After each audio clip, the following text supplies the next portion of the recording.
Alrighty. Oh, did I miss yours? Whoops, my bad. Ah, God, there's so many. Fine, I'll put it in the other place. Good evening, everyone, and welcome to episode 64 of the Pathfinders podcast. A whole stack of episodes. A whole stack. We have 32 SCU cargo crates full of episodes is what we have. 5 more until the magic number. Yeah. I'm gonna put it up now. We skip that one just because somebody said something about it. Mm-hmm. Yeah. Read to me, Data Masters. Sorry, I'm eating ice cream. We'll have 68 and 68.5 and then 70. Are we gonna change like a CIG numbering system? That's what we'll do whatever Intel's doing right now. Mm-hmm. Yeah. Welcome everyone. Thank you for coming and hanging out with us this evening. We are the Pathfinders. I am Tree0311 here with my friend and comrade. Hello everyone. I'm Nazeris.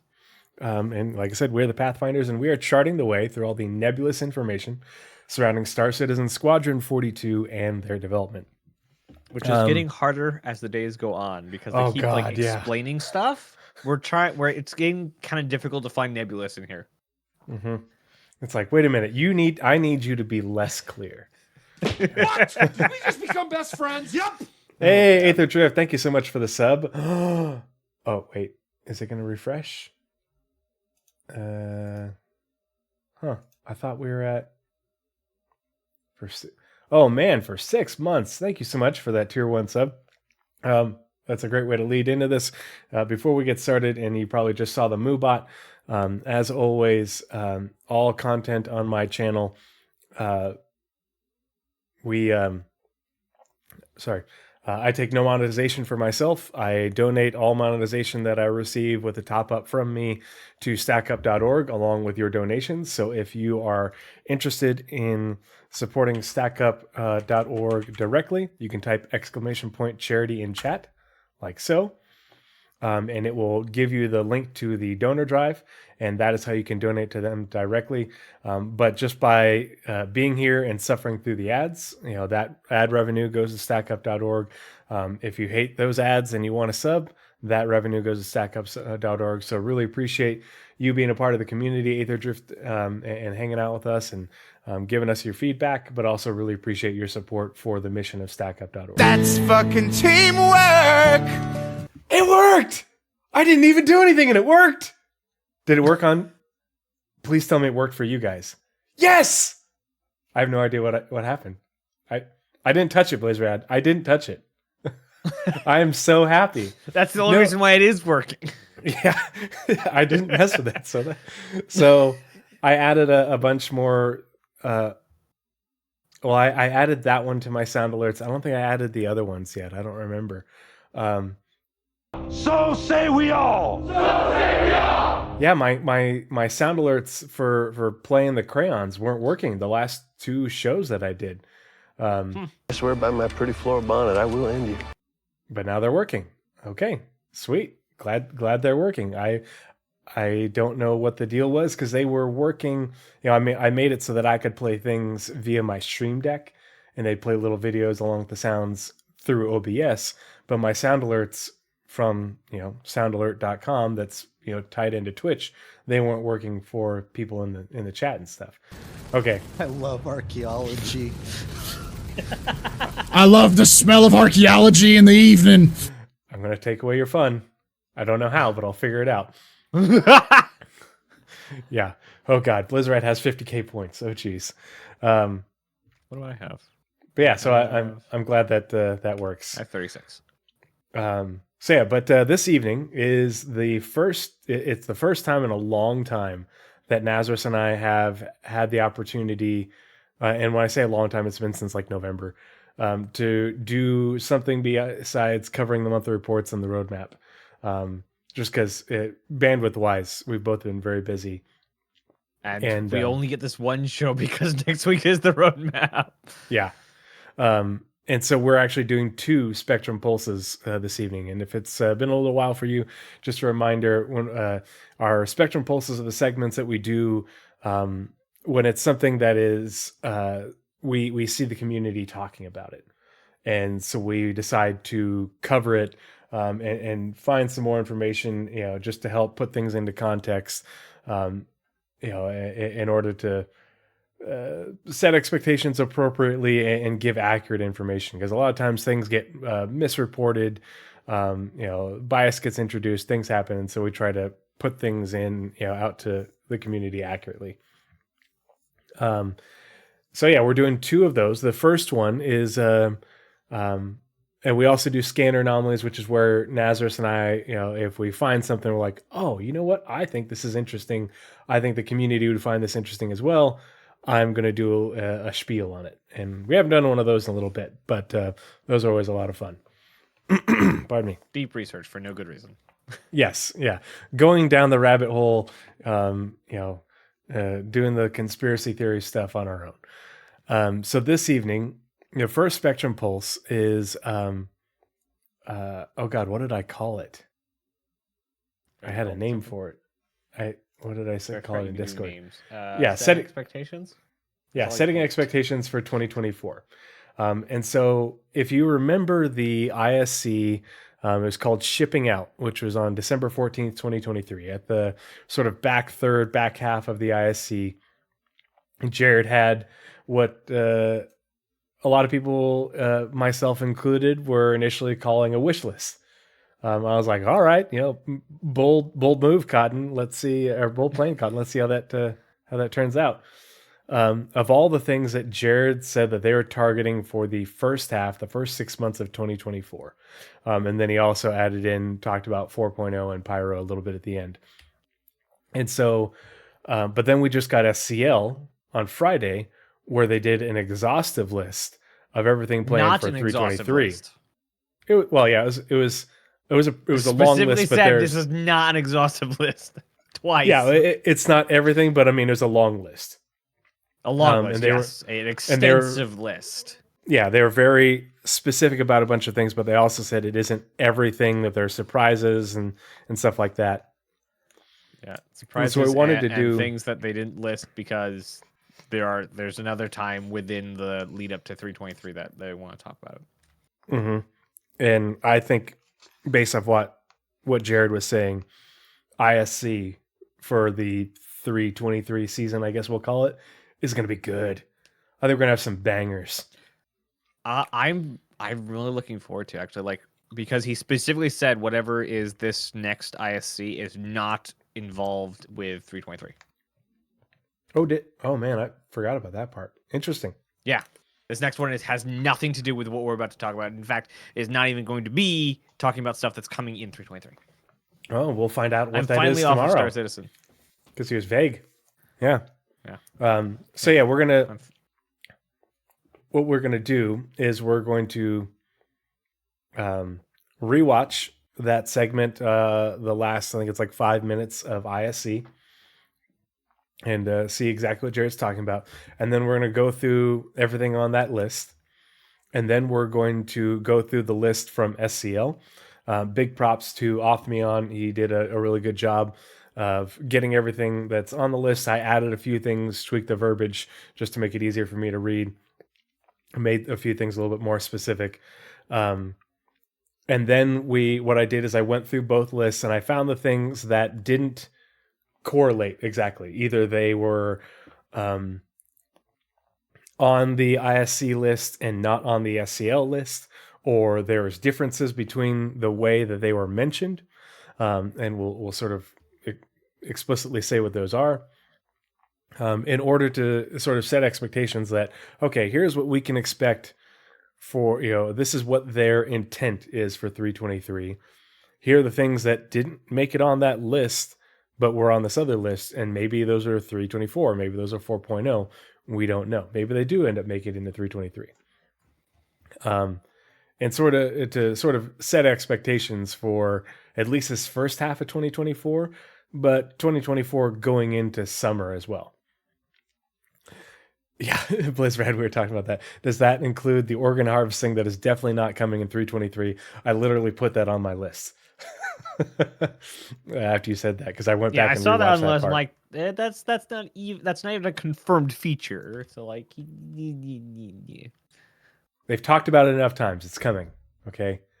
We need every time they talk about it, literally every time they talk about it, they're like very tongue in cheek, like ha ha ha, dystopian or body harvesting, blah blah. If blah, we blah. can Like, salvage ships, I want to be able to salvage people. Damn it! You know, like a little meme of the baby in the suit with the finger pointing down. You know, we don't want perfectly good organs going to waste.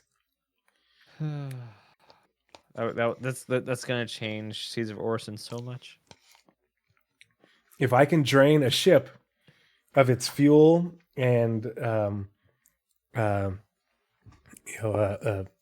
atmosphere and everything like that to reuse in my own ship, I should be able to do that for a person. Be like, they're not using that blood anymore. I'm going to repurpose it and do some good with it. Okay, anyway, that got real dark real fast. All right. So let's go ahead and switch Maybe you screens. can do a Skinner anomaly on body harvesting all the time they've mentioned it. Yeah. Oh my gosh. That would be a funny list. Okay, let's switch screens and that way we can watch this part on YouTube together. All right, can you stream the window into the call? Oh, yeah. Thank you for reminding That way me. I can hear it in real time instead of having to like match up the stream and then having a delay and then. Yep. Let's see. Share my screen and I want this one. And it's gonna have to be specifically the window, not the screen itself. Oh, otherwise. I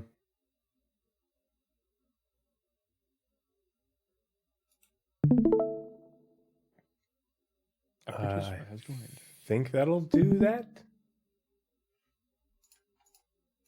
Hit play and we'll find out. Oh, wait, no, you need the YouTube window. My bad. Yes. Change windows. This guy. Aha. Bingo. Cool. Okay. That should do it. Wait 1 second.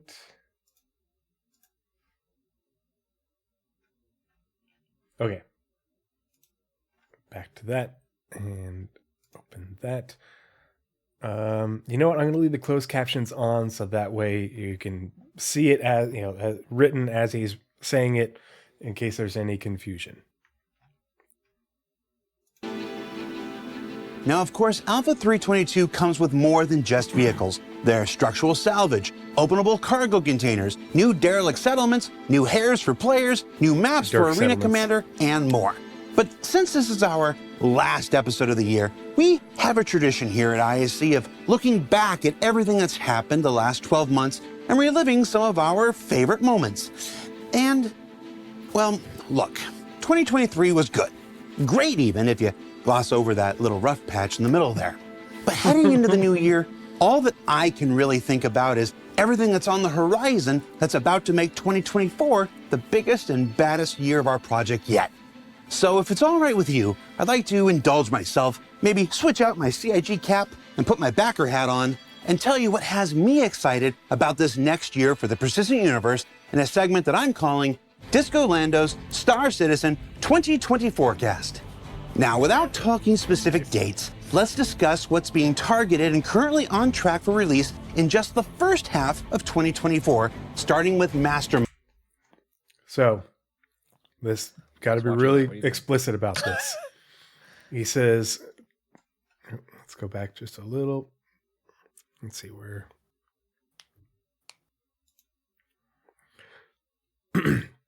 He says targeted and currently on track for release in just the first half of 2024. He says first half of 2024. He doesn't mention anything about the Q1 patch, 323, Q2 patch, 3.24, 4.0, whatever that is. He specifically says the first half of 2024 and doesn't denote anything else. So that's why this is important, because 323 is the Q1 patch. Generally targeting end of March, almost always slips into April. So that's this is already setting a window that is 6 months wide versus 323, which is really in the first 3 months and some change. With master modes, the new way to pilot and operate ships we've been discussing since CitizenCon 2952. Now, whether that's every ship or a staggered rollout of groups of vehicles depends on how work progresses, but it's a major change to the way spaceships operate in the persistent universe, and you can be sure that we'll update on it more when the time comes. And of course, when your ships aren't in flight, they can be stored in the newly persistent hangars that are arriving with freight elevators, freight kiosks, and the new cargo transaction system that we've shared on both ISC and this year's CitizenCon. Now, all combined, they form the next major evolution of cargo careers and will also have far-reaching, broader implications for the entire Star Citizen experience. And then outside of vehicles and hangars, there's also a variety of FPS combat improvements coming to the first half of 2024. With improvements to reloading, the weapon wear and misfire system, scopes and dynamic crosshairs and charge and drain, and even more we'll be able to show you once we return in the new year. And then outside of strictly FPS combat, there are new player character features coming, like the updates to the EVA system, the visor and lens system, loot screens, default item interactions in the personal interaction system, and there's even new shopping and mission apps in development now. And while we're talking about apps, the first half of 2024 is also currently scheduled to see the arrival of our new character customizer with things like tattoos, piercings, scars, and yes, Virginia, it's true, beards. Now, as for how many and of what kind, only Andre knows for sure, but you can bet we're gonna ask him sometime around March. And then, of course, if you're in-game, there's also a little thing called Mobiglass and an awfully big thing called Star Map. They're both getting their big updates in the first half of next year. And have I mentioned those enormous distribution centers that'll be the new microcosm homes for every gameplay and mission feature that exists in Star Citizen, as well as the 4, 5, 6, let's just say several new and updated vehicles that are making their way to the persistent universe in just the first 6 months of 2024? I did, just now. I can check those off. Whew. Okay. So, real talk, CIG hat back on. Now, you're probably looking at your screen and saying to yourself, what about Pyro and 4.0? Well, don't fret. The things that we just covered are those that aren't too dependent on continuing foundational tech work like server meshing. So we feel pretty confident in targeting everything that we just shared for the first 6 months. But when it comes to something as enormous as the complete Pyro system in Alpha 4.0, well, that's where the new preview channel comes into play. Now that said, this part's really important as well because, hey, Shampasta07, good to see you. Ew. So we just went over that list of everything he said in the first 6 months. And now he's talking about they're targeting Pyro and 4.0 for summer of 2024. So likely not in the first 6 months. When they say summer, Q2, the Q2 patch for Star Citizen is always targeted for the end of June, usually comes into July. So I think this means that it's probably a pretty safe bet that we're either going to get a series of 323.x patches for Invictus Launch Week and Alien Week and stuff leading into 4.0 rather than, unless it really just depends on if there's anything big that they want to avoid rolling into 4.0 and would want to make a whole numbered patch with it. But I think that we'll probably see, I think it's probably more likely that we'll see .x patches rolling into 4.0 so they don't have to start a new code branch. Or if anything, a 324, which is just the 323 code branch with additional features. Because otherwise they make a lot more work for themselves. But it's interesting what he says here about the things that they are planning for 4.0 Pyro and the preview channel. Alpha 4.0 is currently targeting a summer 2024 release, but that won't mean that you have to wait until then to play it or learn more about it. That's because in 2024, we'll continue doing play tests like the one we just completed, and you'll be able to follow along with its development firsthand on the preview channel. That's the planets, moons, space stations, settlements, and outlaw lifestyle that comes within the Pyro system, but also an entire host of additional new features, content, and quality of life improvements like, fully functional jump points, the new quantum travel system, new vehicle HUD and MFD work, resource management, hacking, and much, much more, all being worked on in tandem. The preview channel will let you and us test 4.0 together while maintaining the stability of the persistent universe with all those other great additions we just discussed. And then, in the summer of 2024, 2 become 1, and we can avoid that thing that didn't quite go the way that we'd hoped. The holiday live stream? And then, just because we're cheeky, there are still some things better left for you to discover on your own. And don't forget, we haven't even talked about the back half of the year yet. All in all, 2024 is shaping up to be the watershed year for Star Citizen. And if we've learned anything this year, it's that through the trials of 318 to the successes of CitizenCon and everything in between, before that and coming up next, Star Citizen is a project that continues to iterate, to evolve, and to embody an experience you simply can't find anywhere else, whether that's in the universe or within our community that makes all this possible. So thank you for helping us reach the heights that we have, and buckle up for the journey still ahead. We're in for one hell of a year.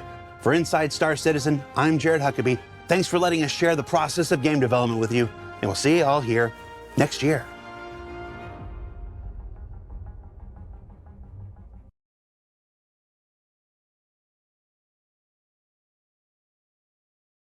So there's at least 6 ships coming in the next 6 months. Or at least 7, because he said 6 plus. Sorry, he said like 4, 5, 6. Let's just say several.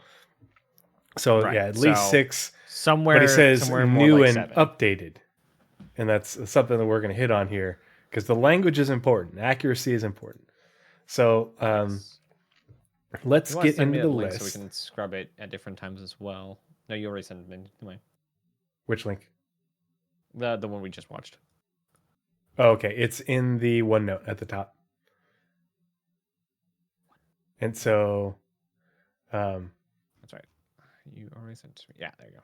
Ah, I see. I said it. I see what all those are. Okay, good. Yep. Yeah, and blue is you, green is me. And I Blue. tried to. Oop. I see. So you're just throwing me in the deep end, and like out of totally new format, we're just gonna throw me in. Okay. Anyway, we're winging it. So, we're doing it live.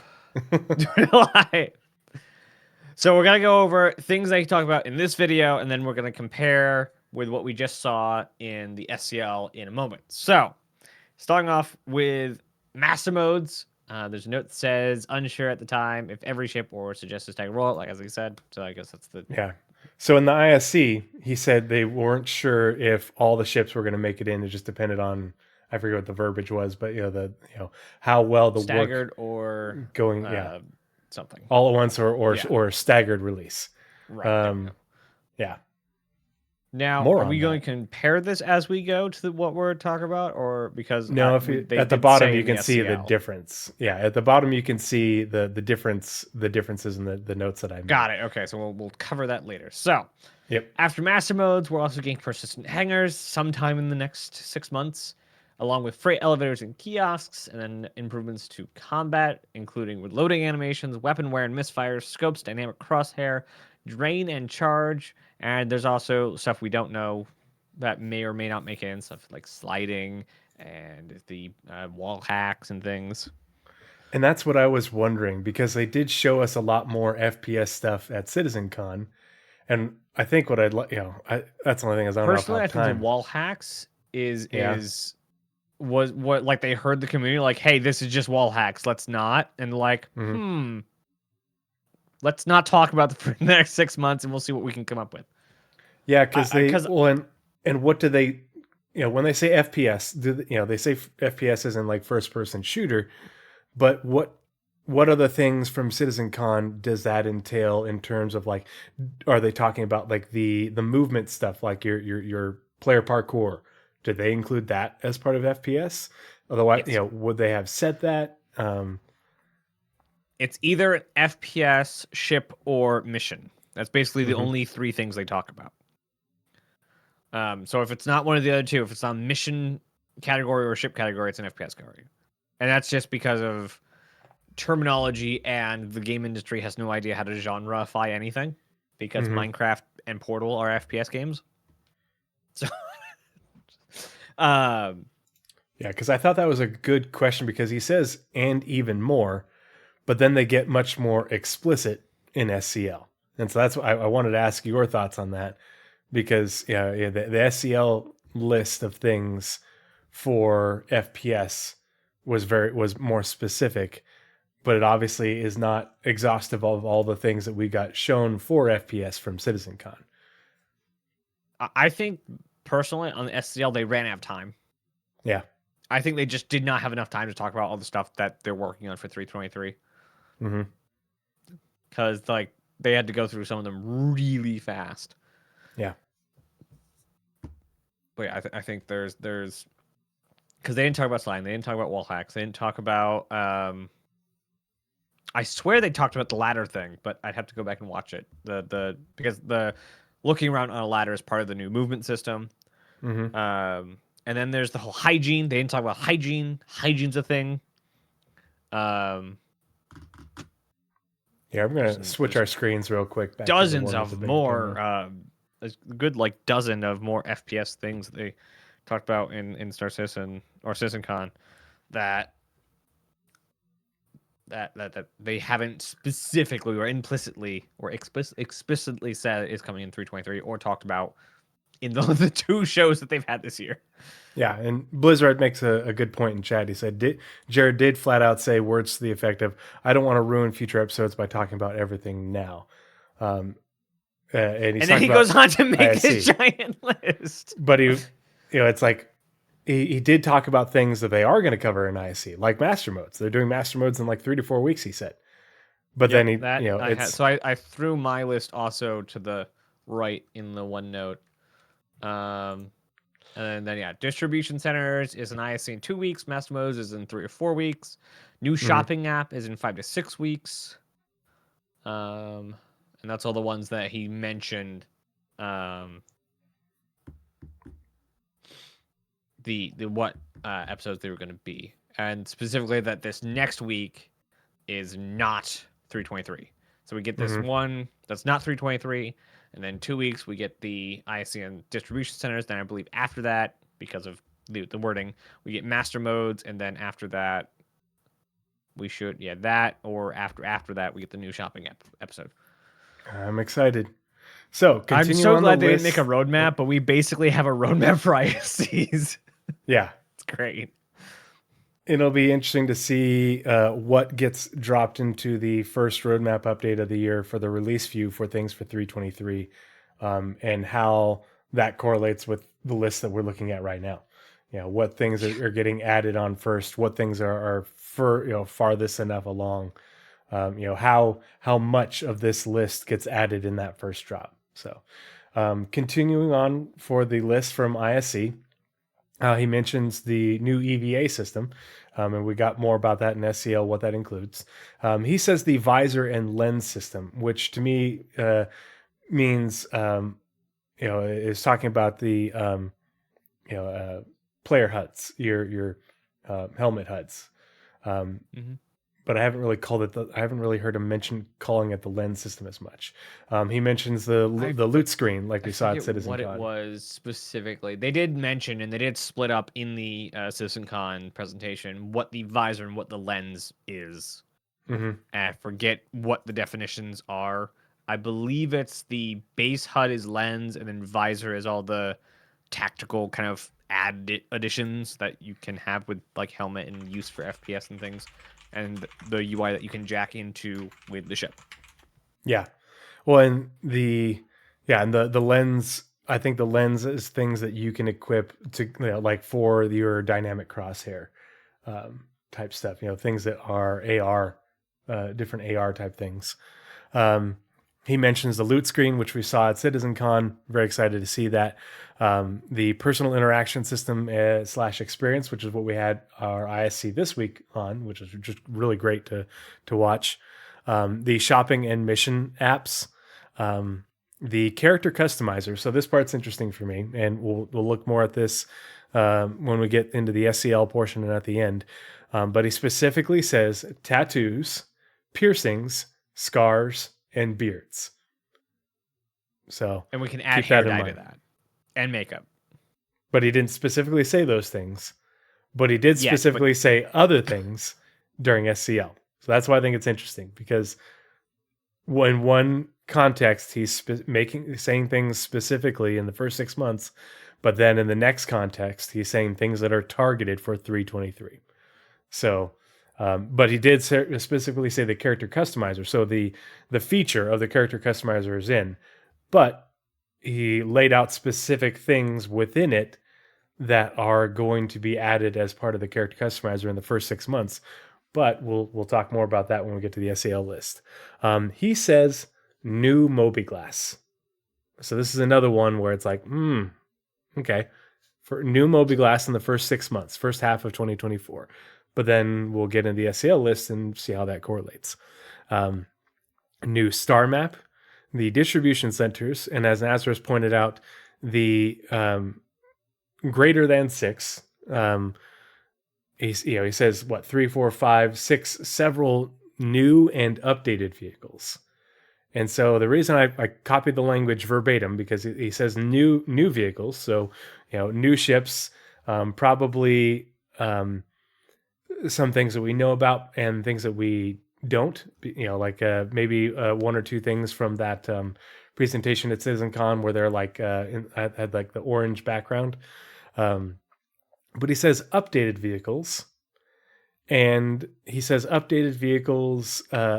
And why would we have vehicles getting updated? What's going on that they're getting updated for? And I think this is in reference to everything for resource management.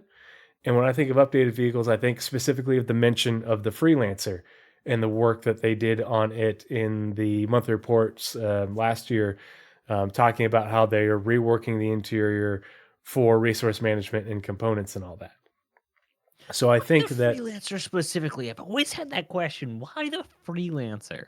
I think it's because not the Connie, it's not Chris's favorite ship. Well, the not Connie the, has some component hatches. The Freelancer has none. And and so I think that's part of the reason they might have specifically mentioned it. Plus it has that 2-stage cargo bay that you can't fit containers into the smaller one. Can't get it through the door. So when they say updated vehicles, I think it means vehicles being updated for partly for resource management, like the Freelancer, but also they've talked, it was in the monthly report, right? Where they mentioned the Saber Raven, right? Getting a gold standard pass. So and that's specifically, they're not selling it, just so everyone knows. They're gold passing it because they're doing another promotion with Intel and CXL, the PC building company that they had for CitizenCon. They're doing a promotion with them where you can get it. Like very, very, very, very few people are going to get a new Saber Raven. So it's not coming out to the store. Though I do hope that they added clauses into all of their promotions that let them sell the ship in the game. Oh, eventually. yeah. Because I continuously hate exclusive, never to be bought again crap. That's why I'm very happy that all of the subscriber stuff is in the loot tables. You can get any of it. You just gotta look hard enough. It would be interesting to see in the future, like people hunting people with Saber Ravens, and what was the other one? Wasn't there the Omega, the Mustang Omega? Yeah, the Mustang Omega. And I think it's hilarious they have hunting them down just to specifically disable the ship and steal it. Absolutely, yeah. Or even I would Hornet. definitely love to buy a second-hand. Hornets Raven. with the F7A kit. I have one of those F7A kits, and those are really rare. So yeah, and so that is the that is the list for what Jared said, his 2020 forecast, which is things that are planned, targeted, intended for release in the first half of 2024. But then he went on and continued and talked about beyond that. Nazers. Yeah. All right. So then after he talks about all the stuff that we just talked about, he goes on to say, what about Pyro? What about 4.0 and all this? They do mention several times, both back then and now, that we would like it to be soon. We would like it to be H1 2024, but it's server meshing. It's an entire second system. This is not like we added the, what's the term of stuff that's not done? Placeholder items, planets, and we'll add the planets later, or the stations, and we'll make better stations later. It's a finished system all at once, just done. Yeah, they're not doing like with Stanton where they had one planet at a time where, we're not going to get the first 3 planets of Pyro and then expand. We're not going to get Pyro V1, V2 like we got Microtech. Yep. And Orson. Entire system. Crusader, yeah. Mm-hmm. Yeah, Crusader did it too, because Montreal wasn't quite fast enough, but now they're just like, hey, we just redid like all of Lorville. It's fine. Hello, we're Montreal. So gonna get stuff done. We don't need sleep. Oh no. I'm so glad they're like enveloped now into the CIG company. So some of the stuff he does point out specifically, we're gonna have more preview testing. We're gonna have specifically more pyro playgrounds. I don't know if the wording specifically said that, but they have said that the last time we did the pyro playground, that was not the last time we were gonna have it. Mm-hmm. But he also mentions we'll be testing new jump points, new quantum travel system, new vehicles, MFDs, resource management, hacking. You have lots of question and explanation points. Yeah, so he specifically said hacking, which was like I totally missed that the first time, and I'm like, oh, he specifically said hacking in that list, and so hacking is very important to their ideas with locations moving forward.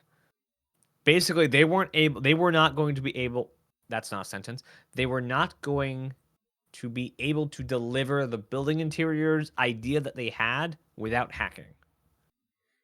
Building interiors has been designed with hacking in mind. Because it is, like, they mention it a lot. English is hard.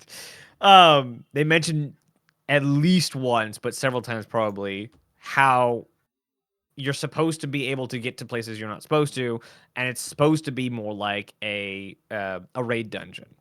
And one of the ways you're supposed to go in, or be able to go in, is quiet. Hacking the back doors, slipping in. And so hacking is very important, not to mention all the hacking stuff we already have, starting back with the Herald. So I'm so glad it's finally there. And I'm actually really glad about all the stuff they've talked about recently. But also, I think a lot of the stuff is not going to be relegated to the preview channel.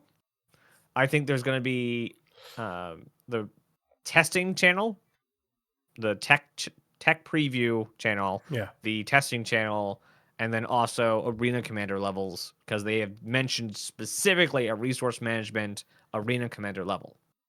Mm-hmm.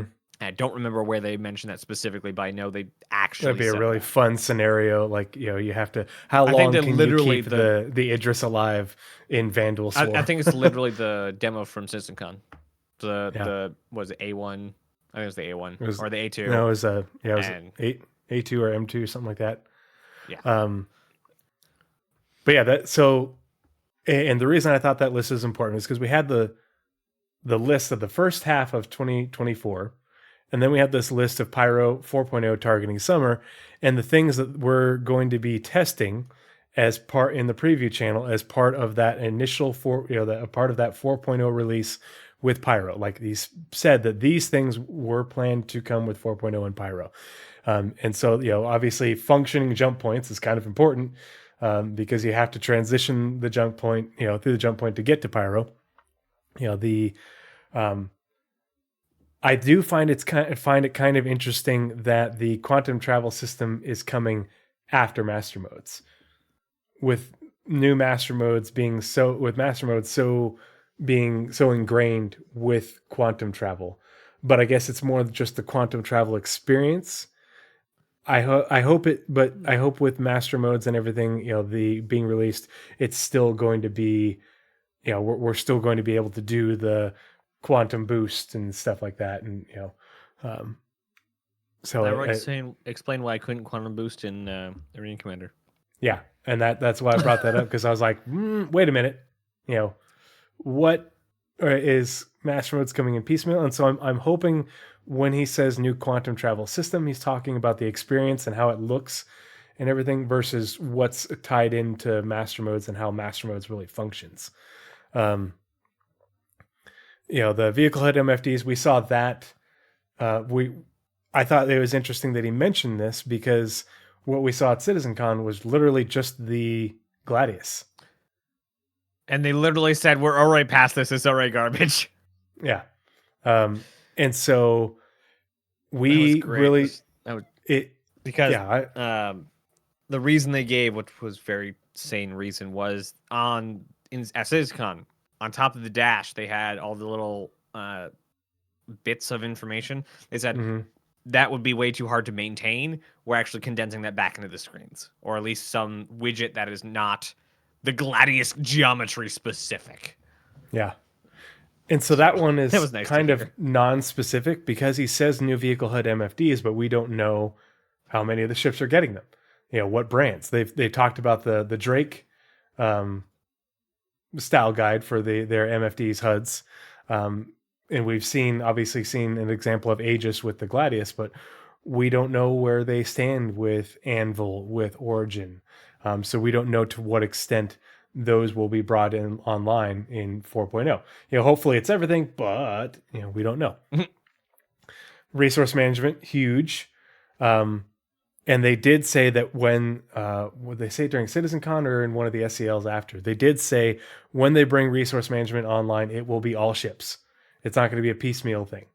I think that wasn't, I feel like it was an SCL on the tail end of last year that they said we'd like to, like they can't guarantee, but they really, really like to put it all ships and go. If it was up to the guys developing it, it's all ships, print and go. Yeah. I'm pretty sure that they said that they were going to release it all at once. So, but they have been doing resource management, reworks for all the ships. And Nazeris and I talked about this during a podcast last year because they've been vaguely saying they continue to work on setting up ships for resource management, essentially in the monthly reports for like over a year now. So that they can get the stuff done pretty quickly, but we don't know to where they are in terms of getting ships set up for it. I finally caught up with chat, trying to figure out what they've been talking about. Pipe game, Pac-Man, no. That was an idea that I sniffed out, and a lot of people apparently sniffed out when they posted the first image of hacking. And we all absolutely beat them over the head accidentally with how bad we took it. That is no longer the plan. There is a better plan. There is a command system that we know of. There's also a form of inputting, not like commands, but commands. There's some form of command line structure. There's also hacking chips and cassettes and a whole bunch of stuff. Like, from the little bits I've heard, we actually probably should actually do a thing on it. Oh, but yes, it's not Pac-Man. A sit rep. Yeah. Oh, yeah. What if ISC this week is on hacking? Because it's not coming in 3.23. Talked about it for 4.0. Then I'm getting a mop because I'm going to be like goo on the floor. Oh my. That like, I can't wait for hacking. Hacking's going to be so good. Did you hear that, guys? Naz is going to make goo on the floor. He's going to be so excited. I didn't say make goo. I said I'm going to be goo. Gosh, don't twist my words. It's my job. It's what I'm supposed to do. But yeah. So there's like a package of different like programs that you can pick from, and you pick what program you're trying to use and then put that in. I don't know if it's put it into the device then put it into the computer, or if it's just this program to the computer. I'm not sure. We've gotten a couple of sneak peeks and little tiny sentences. Mm-hmm. Very little bits, and it's interesting because they didn't show any of it at CitizenCon, but we know that hacking tier 0 or tier 1 on the progress tracker. It's one of those things that is required for Squadron 42. It's in Squadron 42. You do the hacking game. But if you, and Nazeris and I have talked about this multiple times, and someone in chat mentioned the Legionnaire earlier. The Legionnaire was pulled from the roadmap because it was added to the roadmap. Yeah. And then it was removed because they said that there was a Squadron 42 specific blocker that they were was preventing development or something like that. And so essentially, because hacking was being developed for Squadron, Legionnaire this year. The Legionnaire was it was in that presentation on CitizenCon with all the ships in the orange background. It was on there. Yeah. No, I'm pretty sure sometime this year, like in the past, well, obviously the past 2 months, somebody said they said Legionnaire. Well, that was from CitizenCon. There was all the ships in the next 12 months. So Legionnaire is coming. Hacking is coming. Ah, I see. Okay. Uh-huh. It's all coming together. I see. Somebody was reaffirming that the orange runes meant 12 months stuff. Yes. Got it. Yep. So yeah, those are the known 4.0 pyro things. And that's everything that Jared mentioned in ISC. His first time up to bat, swinging for the fences. And actually, I'm going to open up the meme and put it on screen because it's good. I want it on this over here. I need to switch screens real quick.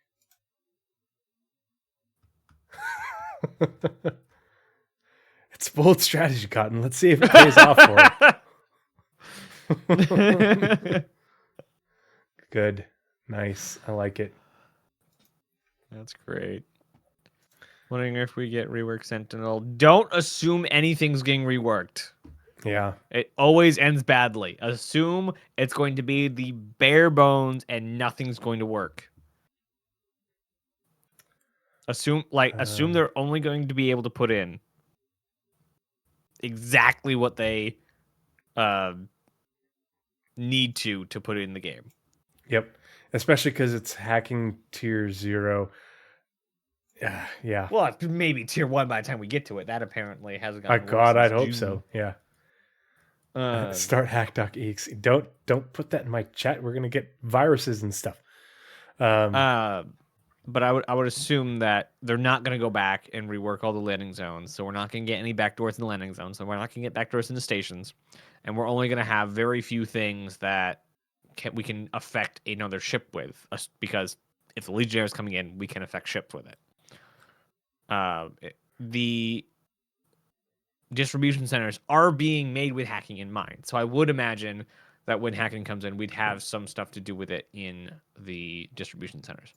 But maybe that's just doors. That's not like hacking the computer to get emails or memos and stuff for data transfer. Because they already have the data heist mission. So they're probably not going to switch over to that. But they also said the mission feature team is waiting on hacking to do data heist in a more proper way. Basically, this game is just like all colliding at once. It's great to see. Let's see. Oh, I need to adjust my camera a little bit. There we go. Doesn't seem to be working. Oh, there we go. Yep.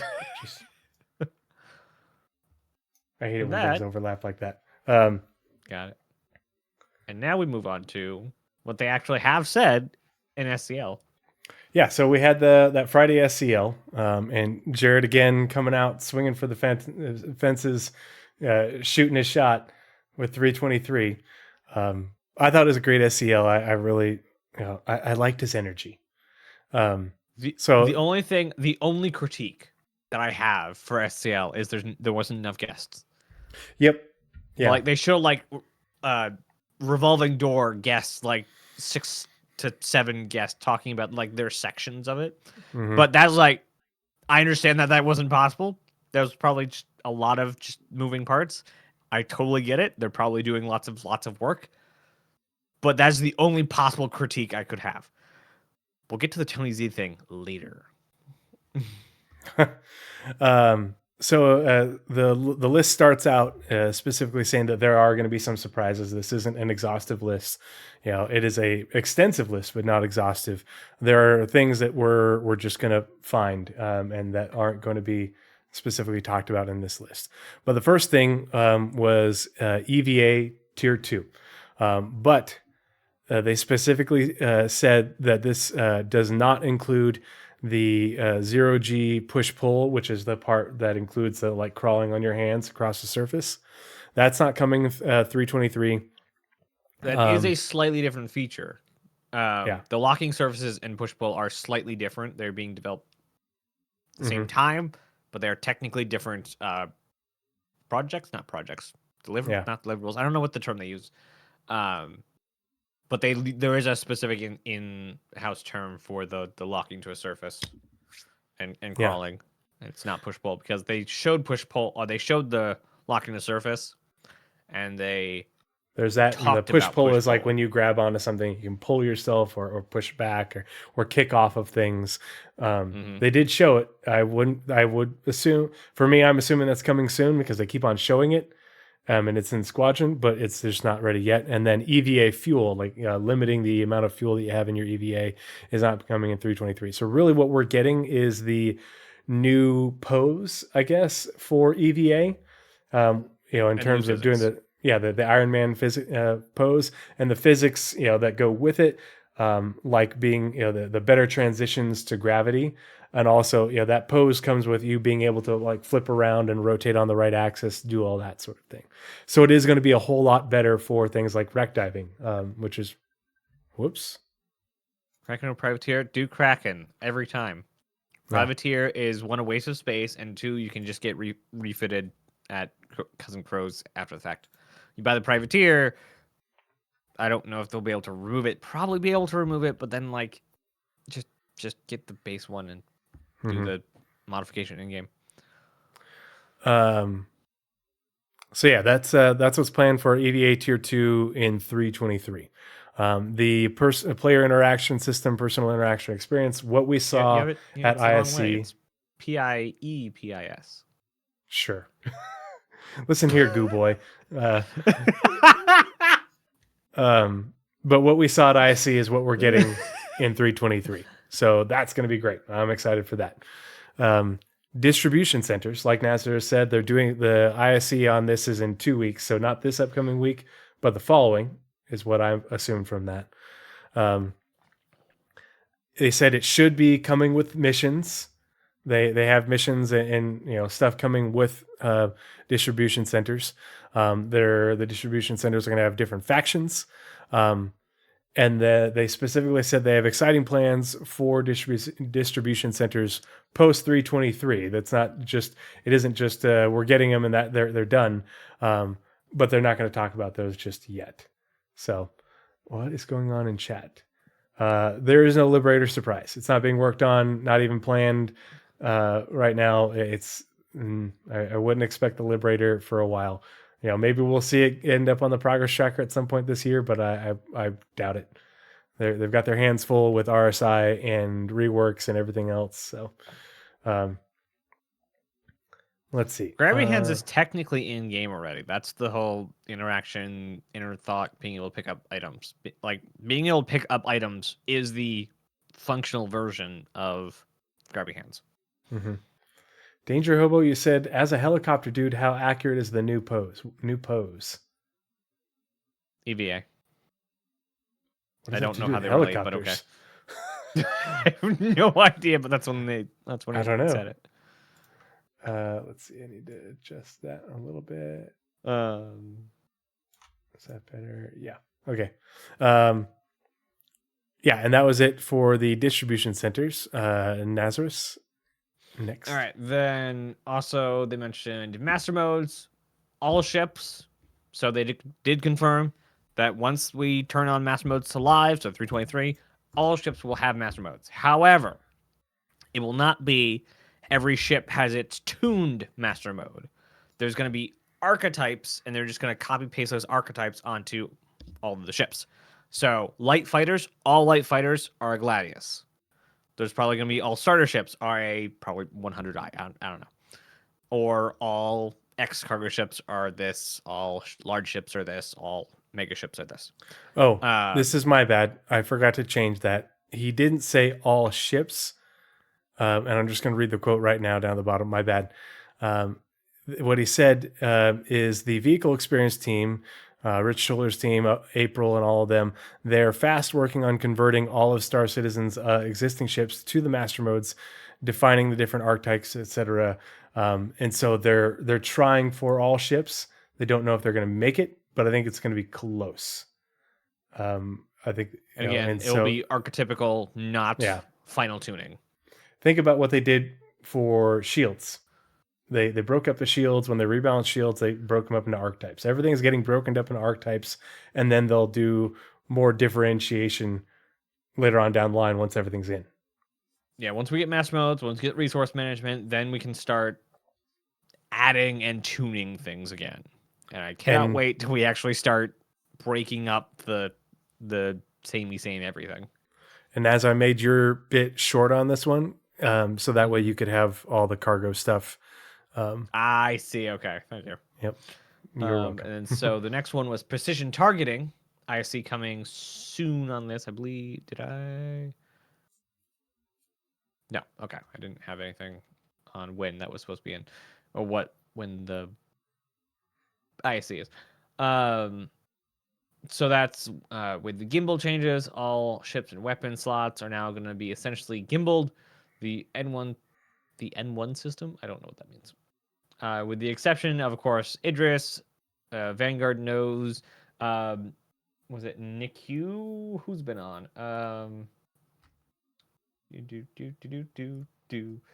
It is Yogi. Yogi's been on basically all day today, answering people about the fixed and edge cases.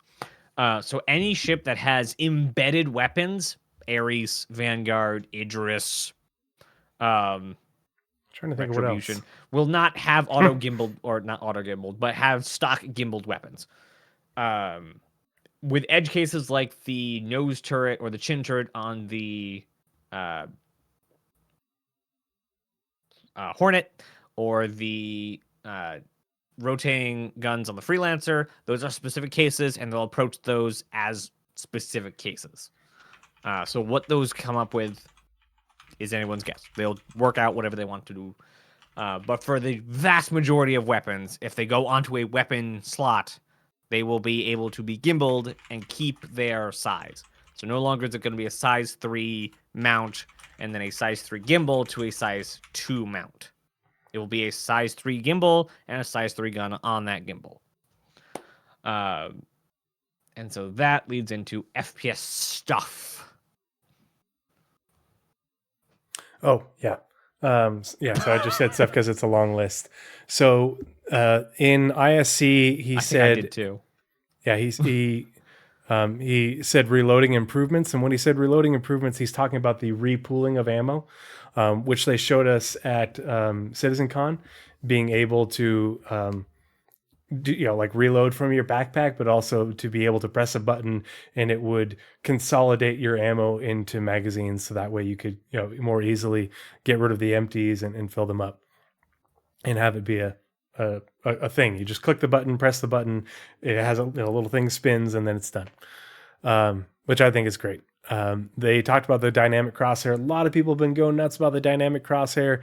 Folks, the dynamic crosshair is specifically tied to a piece of equipment. You have to have the right piece of equipment, probably one of the lenses that they talked about, to have a dynamic crosshair. Everybody doesn't get a dynamic crosshair. You have to have the right thing equipped on your helmet to have it.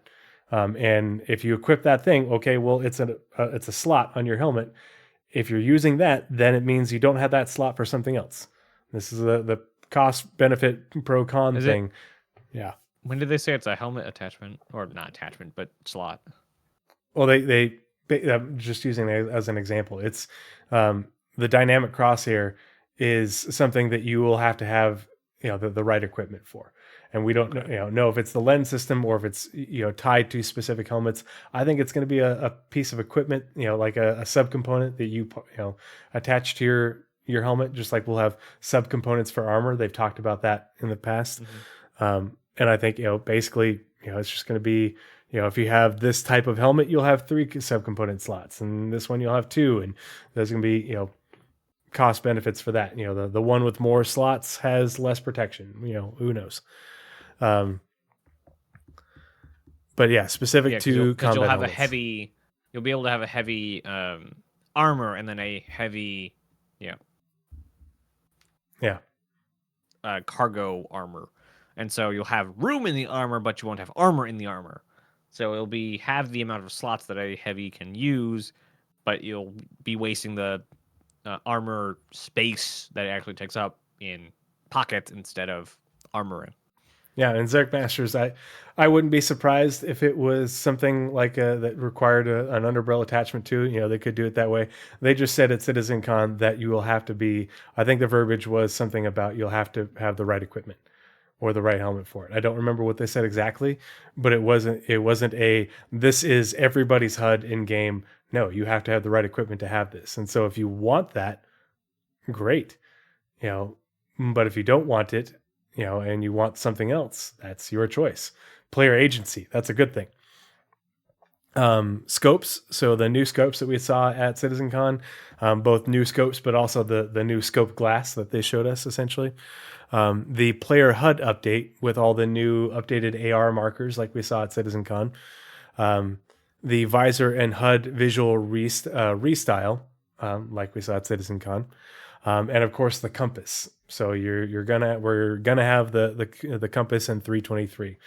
So you'll be able to give people a direction, and estimated distance, like when you get shot at. The next thing that they mentioned for FPS stuff was the minimap. And so they did specify that not all locations will be on the minimap in 323. It's going to be an iterative process. They'll get as many done as they can, but they'll just be adding more and more of the locations, to catch up on the backlog in subsequent patches. And same thing with ships. Not all ships will have their minimap built into the game with first release. So keep that in mind. Oh gosh, Blizzard and Danger Hobo are you guys.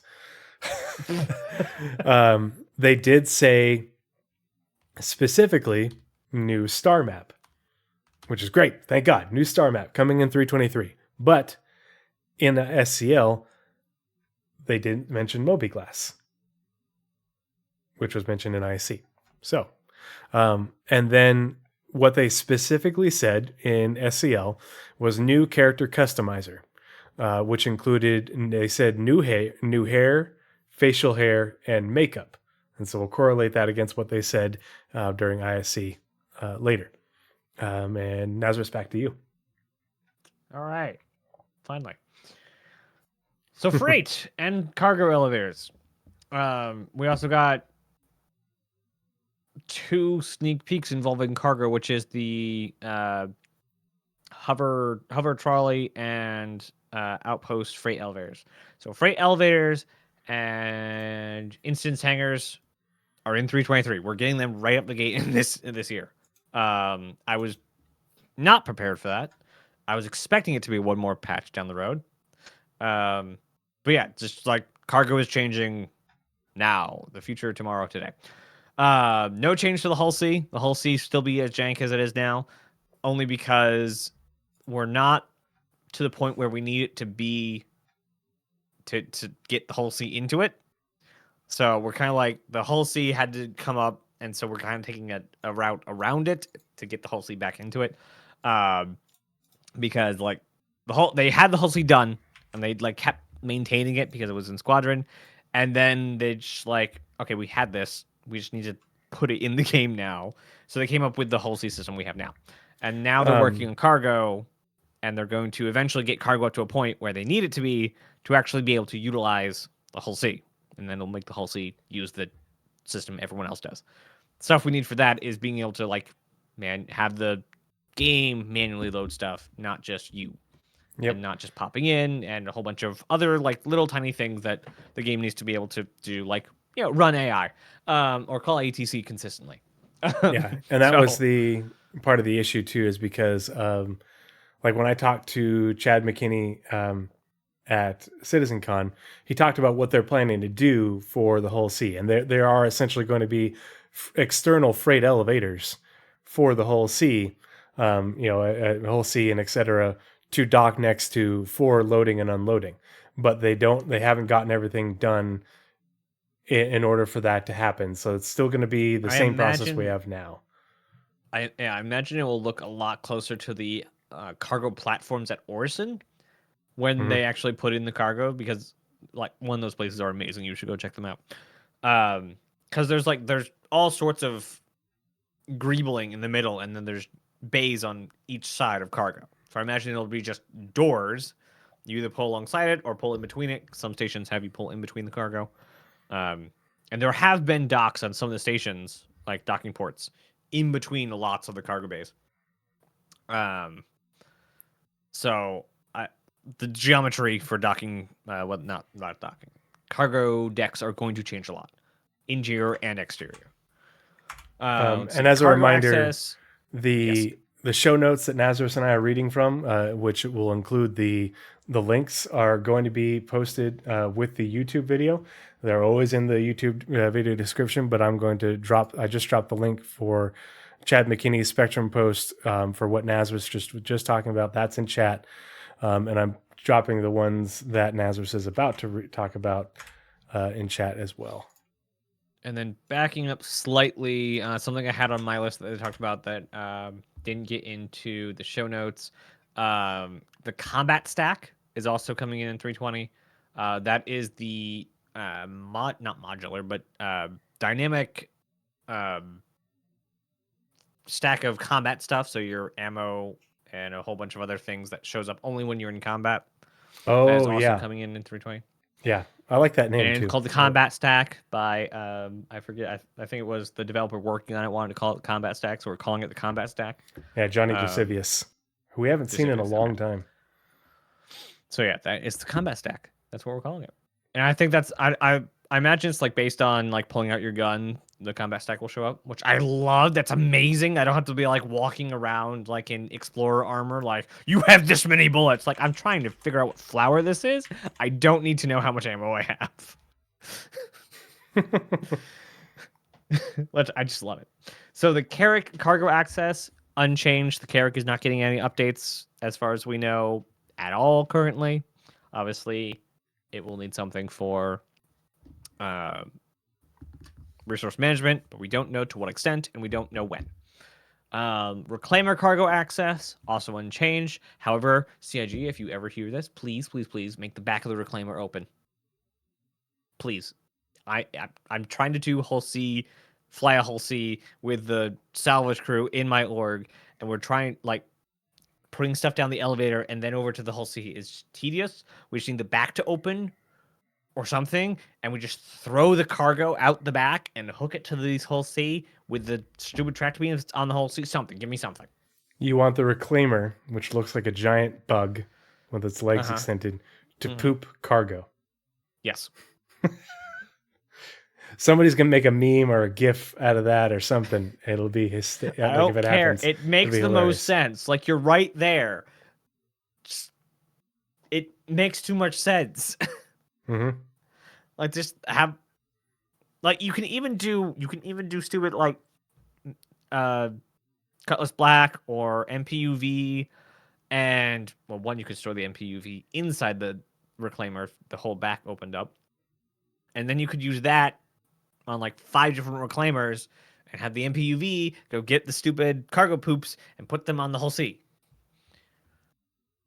But currently, you have to go take the thing out of the thing that makes the cargo containers put it on the elevator, then take the elevator down and have to deal with the EVA and gravity things changing grids, and then throw it to the thing. It's obnoxious. The I hate it. Reclaimer rework is going to be a lot of work, but I'm looking forward to Yeah, it seeing is. how it comes out. I think they might do the Starfarer first in order to figure out how they want to, do this and figure out, what things boxes they need to check, and then they'll do the Reclaimer. But that's just me personally.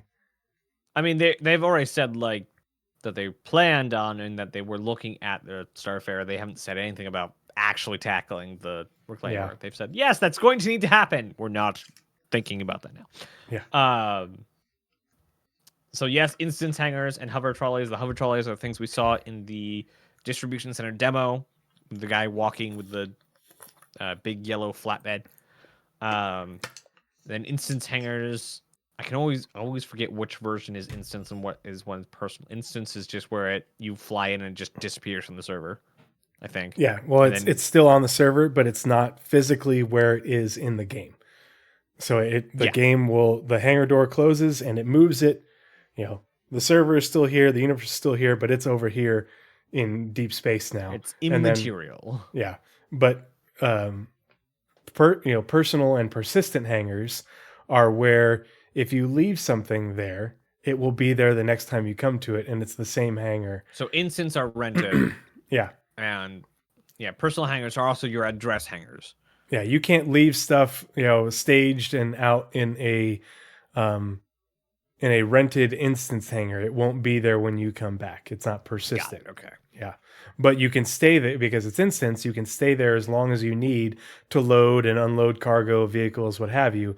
But when you leave that hangar and store your ship or whatever, it's gone. And I imagine, if you leave stuff in there and then you leave or log out, it will just automatically store those things at that location for you. But yeah.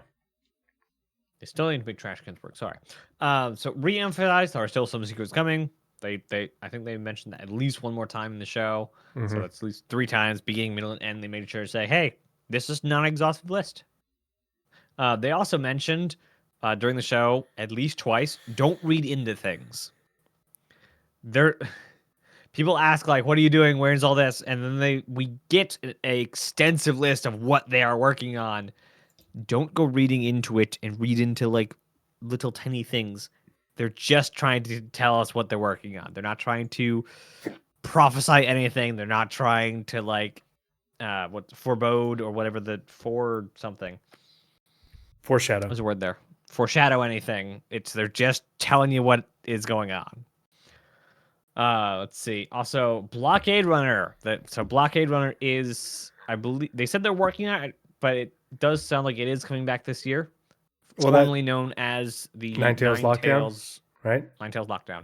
Yeah. It is much more cargo focused. There's a lot of work being done on it with freight elevators in mind. So freight elevators are going to be working for Blockade Runner, and it is basically a cooperative between fighters and cargo runners. It's not just a fighter and not just a cargo mission. It is both. And then they said specifically mentioned big update to Xenothreat. Xenothreat is going to be starting before 323. There is going to be a lead-up period that starts before this update. And during 323, we are going to get this much bigger, much more involved. It says much bigger, much more interesting. But we'll find out in-game, they said, version of Xenothreat in-game. Also, we're getting the looting menu. Before you continue, what do you think he means by bigger and more interesting? In a couple sentences, what would you say your expectation is?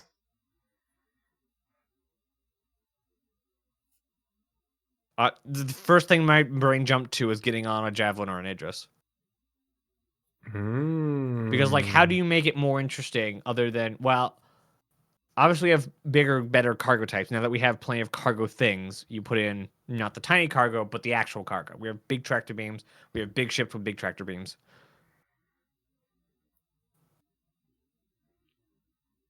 It would be really nice, and I don't think they'd do this. It would be really nice is if at the end a Bengal shows up and fires not fires, but like lets loose a wing of fighters. So like Don't think a larger UEE Navy presence. Yeah, like hey, these are like actual forces. Let's not leave our very expensive javelin on its own. Let's meet this because the was it not the hammerhead? What's the Bengal called? That's like always hanging around. That keeps coming back for Invictus. Oh, the one that we see at Invictus is not the Kugari. It's the It's definitely not the Kugari. oh god, the one. Yeah, Kugari is the one from Citizen Con, but Kugari is the one that Bishop's on. hold on, I will look it up while you continue. It's like hammer or something. I swear. No, it's not the Stanton. No, the Warhammer is the javelin. Okay, that's that. Okay, Yeah, my bad. So I'm not names. I think when they say bigger, I think part of the event is us having to chase Xenothreat back through To the jump point. the pirate or back to the jump point or something like that, because the jump point's in, and you know, obviously we need more information about how jump points work and stuff, but there's going to be some sort of pursuit or forcing them back. You know, it's going to take up a larger maybe not, I guess you could say larger, but it's going to take up more locations within Stanton versus just that sort of immediate area around it's Mike L1, right? Is where it always is. Yeah. Yeah. Where is the pyro jump point?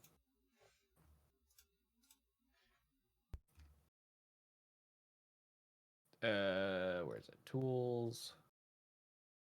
Oh, anytime. Give me like the past year.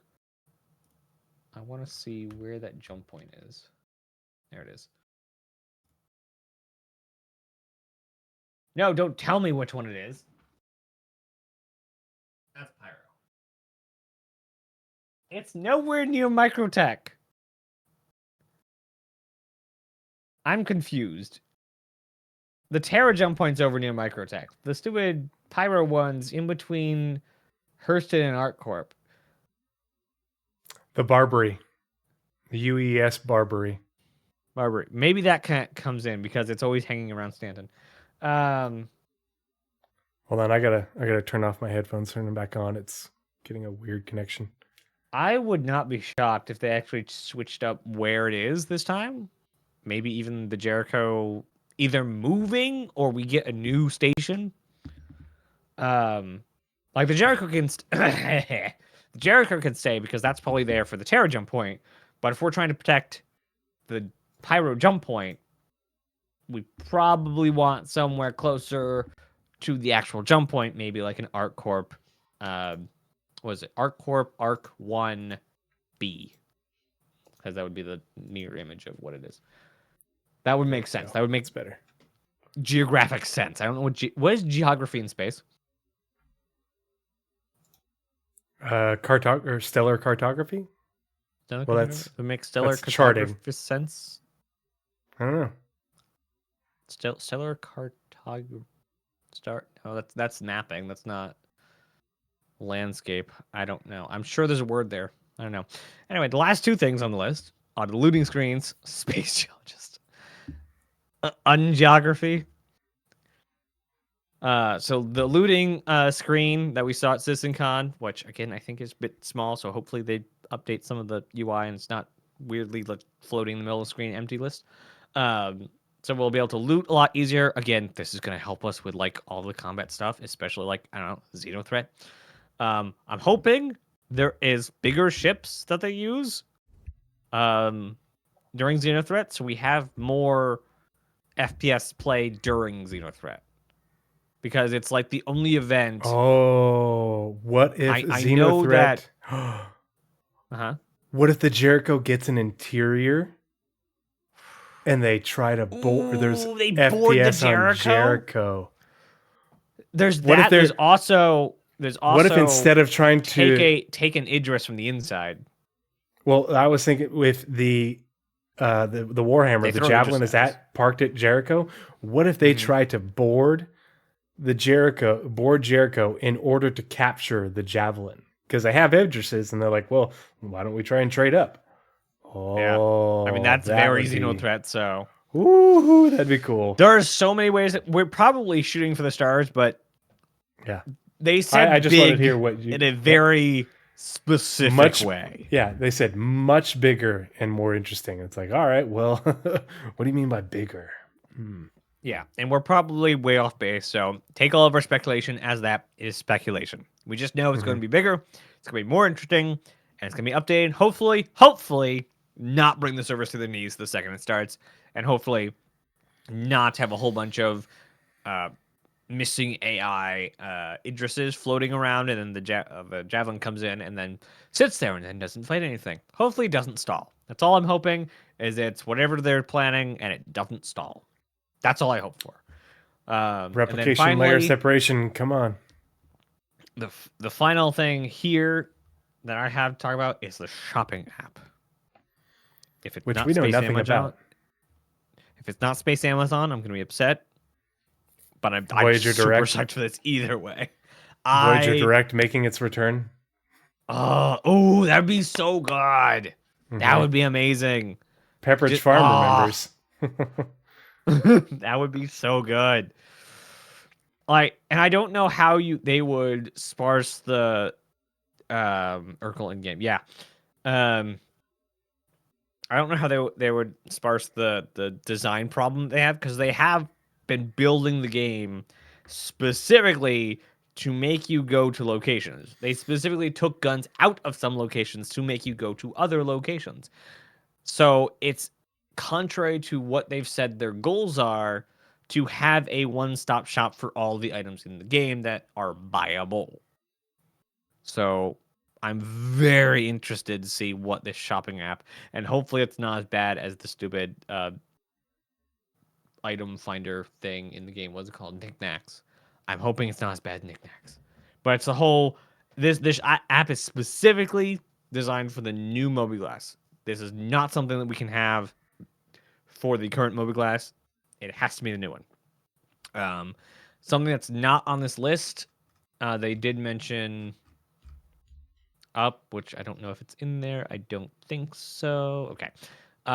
They also said in the ISC, the missions app is also supposedly coming in. I would imagine those hitting at the same time. If we're getting the new mobiGlas, it would make sense to get the two most important things in there, the shopping and the missions. Makes sense to me. So, They finally, didn't say it. So, yeah. they didn't say it in SCL. So, grain of salt, everyone. And that one, that ISC should be in 5 to 6 weeks. So we'll figure out then on what kind of mobiGlas stuff we're getting. And then for the final stretch of this one, the economy stuff. Yep. And I will be So doing they said that they are working and they had, I forget the dev's name, but they had two of the devs from the economy team. There's a third dev in the US, I think out of Austin, on the team. And they're rebalancing all the things price-wise. Armor, ships, guns, ammo, etc. Everything is being rebalanced price-wise. So, I mean, some things obviously will get moved, others won't. Some will have bigger moves, others won't. But there is a economy-wide rebalance going on. They specifically said that travel times are going to factor into the economy, particularly for things like the upcoming cargo missions and such. So that's going to be a factor, because obviously travel is time is money, but also travel requires resources, fuel. Architect TV says, I expect a huge wipe. I don't know. We'll see. They've been reticent to do wipes, so who knows? But they haven't mentioned anything yet, and they've done lots of stuff in the past, and they haven't done full-on wipes other than like the big wipe was with 318. But yeah, like Dell says, a wipe would make sense if they want good data. So it'll be interesting to see how that plays out. Either way, like, I don't worry about it. Like, yeah, fucking send it, wipe it if they need to. I don't give a shit. We're this close to 4.0 and server meshing. A wipe isn't going to hurt us. And especially if it gets us at a better baseline in terms of expectations of how the economy is going to work. and how we can go about making money and how money gets spent. No Ship way, not insurance. allowed. Yeah, they ship insurance claim times are going to factor into the economy. So, how much those claim times will change in 323, I don't know.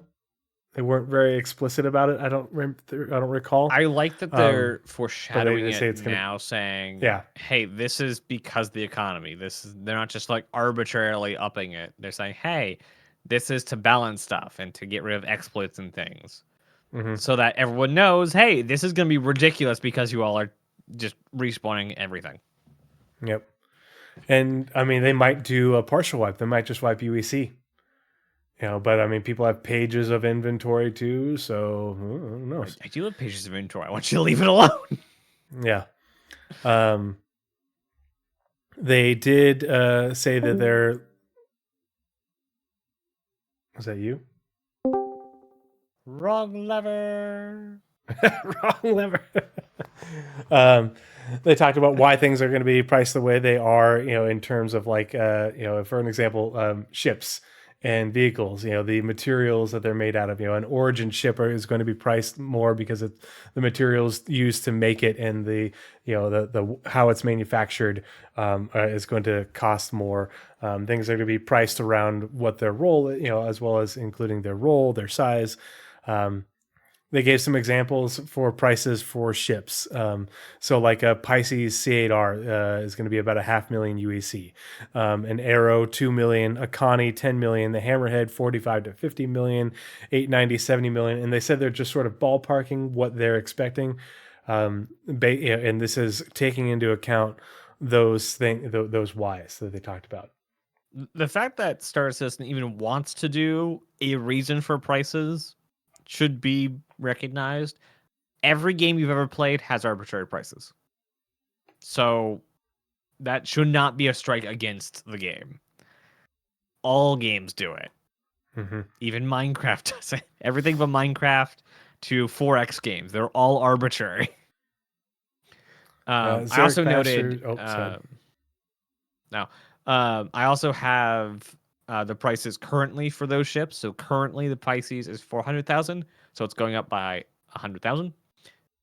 About 100,000. These are, again, ballpark, not final numbers, grain of salt, everything. We'll see when we get there. Arrow is currently 972,300. And it'll be 2 million. So that's about 100,000 or 1,100,000 going up. Connie is currently 3,500,000. It's going up to 10 million, which is a very large jump. That's 6 million. Hammerhead's currently 12 million, jumping up to 45 to 50 million. And then currently the 890 is 32 million, going up to 70 million. Basically, stuff going to get expensive. So we're going from somewhere near 100. Yeah, $100 to $100 approximately is what I've come to expect in Star Citizen. We're going to more to like $100 to $1,000 approximately. Yeah, the C8R is actually getting cheaper because it's 900K. The Pisces is 400K, but they said the C8R is going to be 500K. Did they say C8R specifically? I had missed the R. Yeah. Okay, I had missed the R. That would be why my numbers are wrong.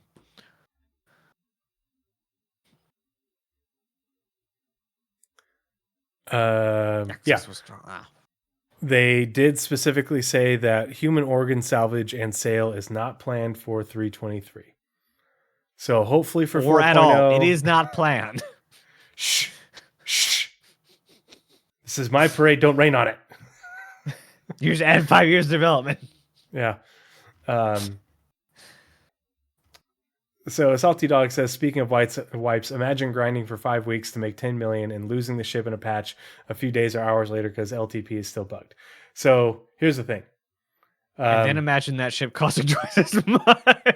Well, wipes are still going to happen regardless of LTP, but LTP is one of those things that is due to be addressed maybe not alongside, but secondary to the replication layer separation. And so Which is it's one of those 323. things that's one of those things that's going to be a thing of the past in the not too distant future. We don't know exactly when, but it's an alpha. And that's the game's progression for now, for the near term. But again, like, this is the point. They want to get a new ship is not going to be a thing that you do in short order.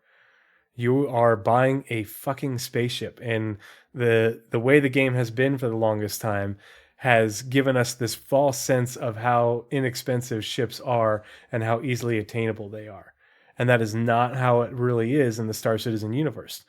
Spaceships are still expensive. It's like owning a plane nowadays. Yeah, you can get a small little Piper Cub for tens of thousands, low hundreds of thousands of dollars. That's still a lot of money. That's a lot of scratch. I think it was like 70% of all people in players and NPCs, or the lore population, 70% of the lore population doesn't leave their birth world. Yeah. The number of people that own spaceships in the Star Citizen universe is like the number of people that own private planes. It just, because it's all of us, you think that it's a lot more readily available. Now, having a spaceship of your own obviously does give you opportunities to make money that others do not, and potentially lucrative amounts of money, but it also is increased risk. So Zarek Masters said, thoughts on solution to insurance. Did you post it somewhere? Oh, he said stock ship return, and you can pay the price of comps to have them re-equipped. So they have said that there is going to be component insurance. Yeah, you're going to be able to component insure insurance, racing insurance, combat insurance, cargo insurance. You're going to be able to buy additional insurance on top of your basic ship insurance. Yeah, the second you put a paint or a new component in your ship, LTI means nothing. Yeah. Your LTI will cover your ship and the base components that came with it, and that's it. But it's just like my house. You can insure your house and then, the basic things that come with it. But like, I can pay extra money. I pay extra money to have all of this right in front of me insured against theft. Well, you can do the same thing for your components on your ship, and it will cost you extra money. And that's part of the money. I would love if they made it to where LTI and base insurance in general gave you only the hull back. Components are your job. So there's a scenario where you can crash your ship and you get basically an empty husk, and then you have to go take public transit and ground vehicles and things to earn the credits back to fit the components into your ship to get back in the air. I think that there's definitely going to be, for insurance purchased in game, there's probably going to be different tiers that do different things for sure. Yeah. As well as supplemental. Because I expect that for your character as well. Welcome to the American healthcare system, folks. It's going to happen. It's not a dystopia if you don't have... Respawning will cost money as well. Yeah. It's going to cost a lot of money to respawn. A lot. And if you think I'm wrong, fight me. I've got all the citations. I think after building interiors, I think after that point, the game will be in a spot where they're able to give us the no ship pledge package. Game package. There we go. Because that will let enough stuff be accessible without a ship. Plus, by that time, we should have actual taxis around. Yeah. E1 withstanding. Only American players should pay for respawn for true immersion.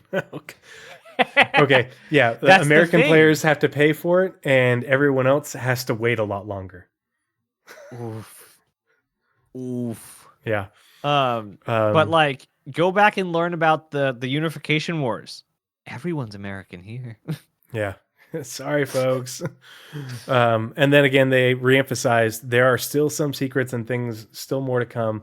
As with any patch, there are probably going to be things that like we end up seeing in the patch watch that don't get their own release view card that get added on there, and then things that they don't tell us about till the very end. They talked about specifically how there are going to be things that they just want to drop in the game, and they won't tell us in the patch watch. They won't tell us in the release view. We're just going to stumble upon it. Yeah, Boreal Stalkers in 323. You're going to go spelunking me and and get Tree Wookiee have slapped. a debate on whether it's a stalker or not. So in the monthly report, they said they're working on a Four-legged predator. a four-legged predator. All the shots of the Boreal Stalker, it's standing on two legs. Is it a four-legged creature or is it bipedal? Yeah, does it do like the bear thing? You know? Yeah, Well, yeah. So does it rear up when it's attacking or whatnot? mhm. There's also weird What the space hell dog. is with That's my a Vandal headphones? dog. The Vandal dog's in Vandal space. That we assume it's homeworld, like Vandal homeworld stuff. Vampire space cat. How is it a vampire? But yeah, but the language of the monthly report, we pretty sure whatever that is also coming in 323. Whatever that I keep wanting to say vicious. Predatorial four-legged animal is. A new type of space cow. I can't. Oh man, I'm so excited for the space cow. Not only because it's a space cow and space western, but also because they're Terra in origin. Like it's our first glimpse of Terra is the cows, and I love it because I'm from Terra. That's it for the list from SCL. And so now we're going to talk about there's a good handful of things that there are differences between the two.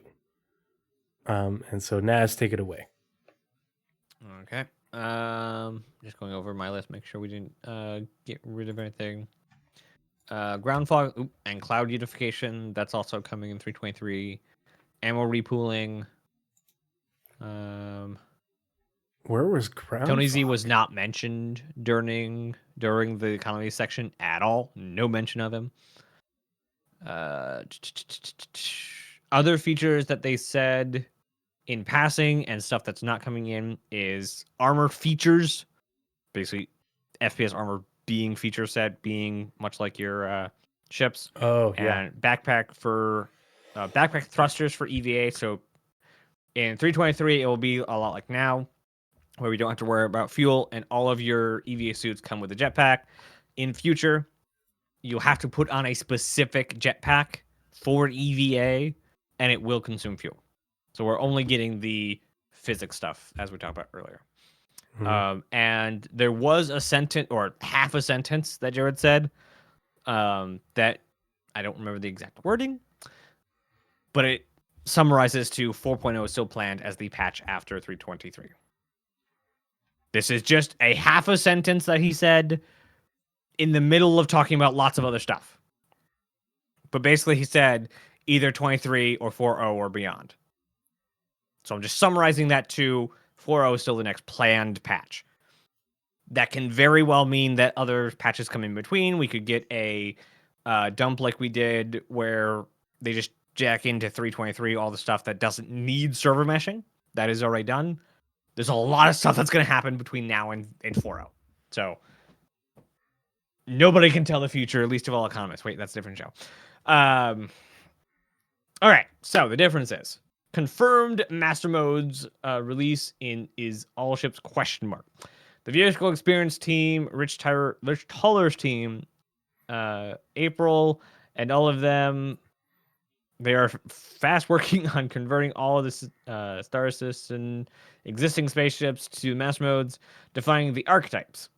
So they're trying, but we'll see what we get. That's very much where all of these features are. They're no longer saying, we're just going to take this column of work and push it. They're saying, we're going to see as far as we can get, and we'll cut off later. An ISC on that in about 3 or 4 weeks.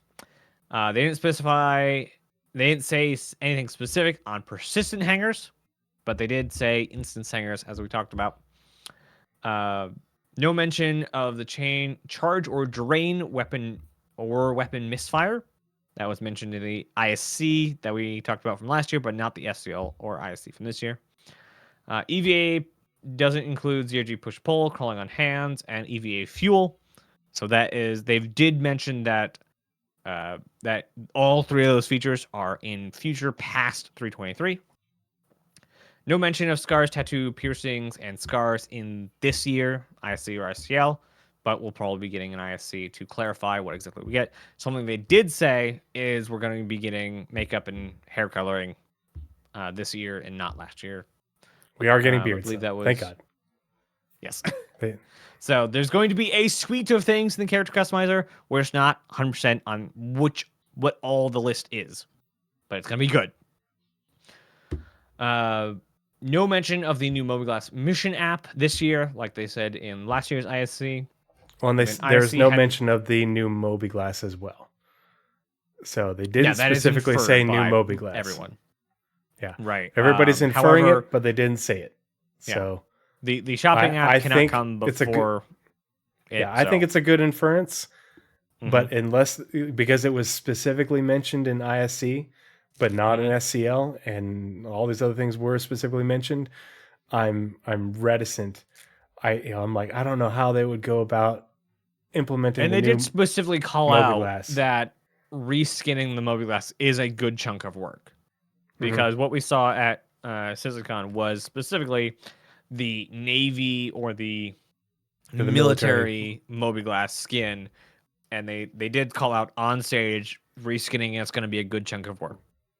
So, And but we they have also said apps like the shopping the- app that aren't part of the military Mobiglass. Yeah. And they also called out middle of last year, like, hey, we're not working on the Mobiglass right now because it's going to need to be reworked. So nowhere does it say that we're getting the new Mobiglass indefinite, but like I told you not to do, inferring because of other data. And then ISC had no mention of Blockade Runner or Zero Threat or the economy changes from last year. But they did talk about them this year. Yeah. So hopefully there is a and lot I of think stuff they that didn't could, talk about last year. Good. Yeah. I think that could insinuate that there are more things, along with the, hey, constantly saying surprises and such. I do think that there's probably going to be additional things that they mention explicitly that are going to be added to 323. And we're still 2 especially months out. Especially the things that are, whatchamacallit, patch watch worthy. So. Teardrop on yours. That's fine. All right, and that wraps up the first half. Yeah, so that is what did I end up calling it again? This is that's the end of the setting expectations for 2024 Spectrum Pulse, and now we're going to. Oh man, this is so bright. Why CIG? I'm sorry, guys.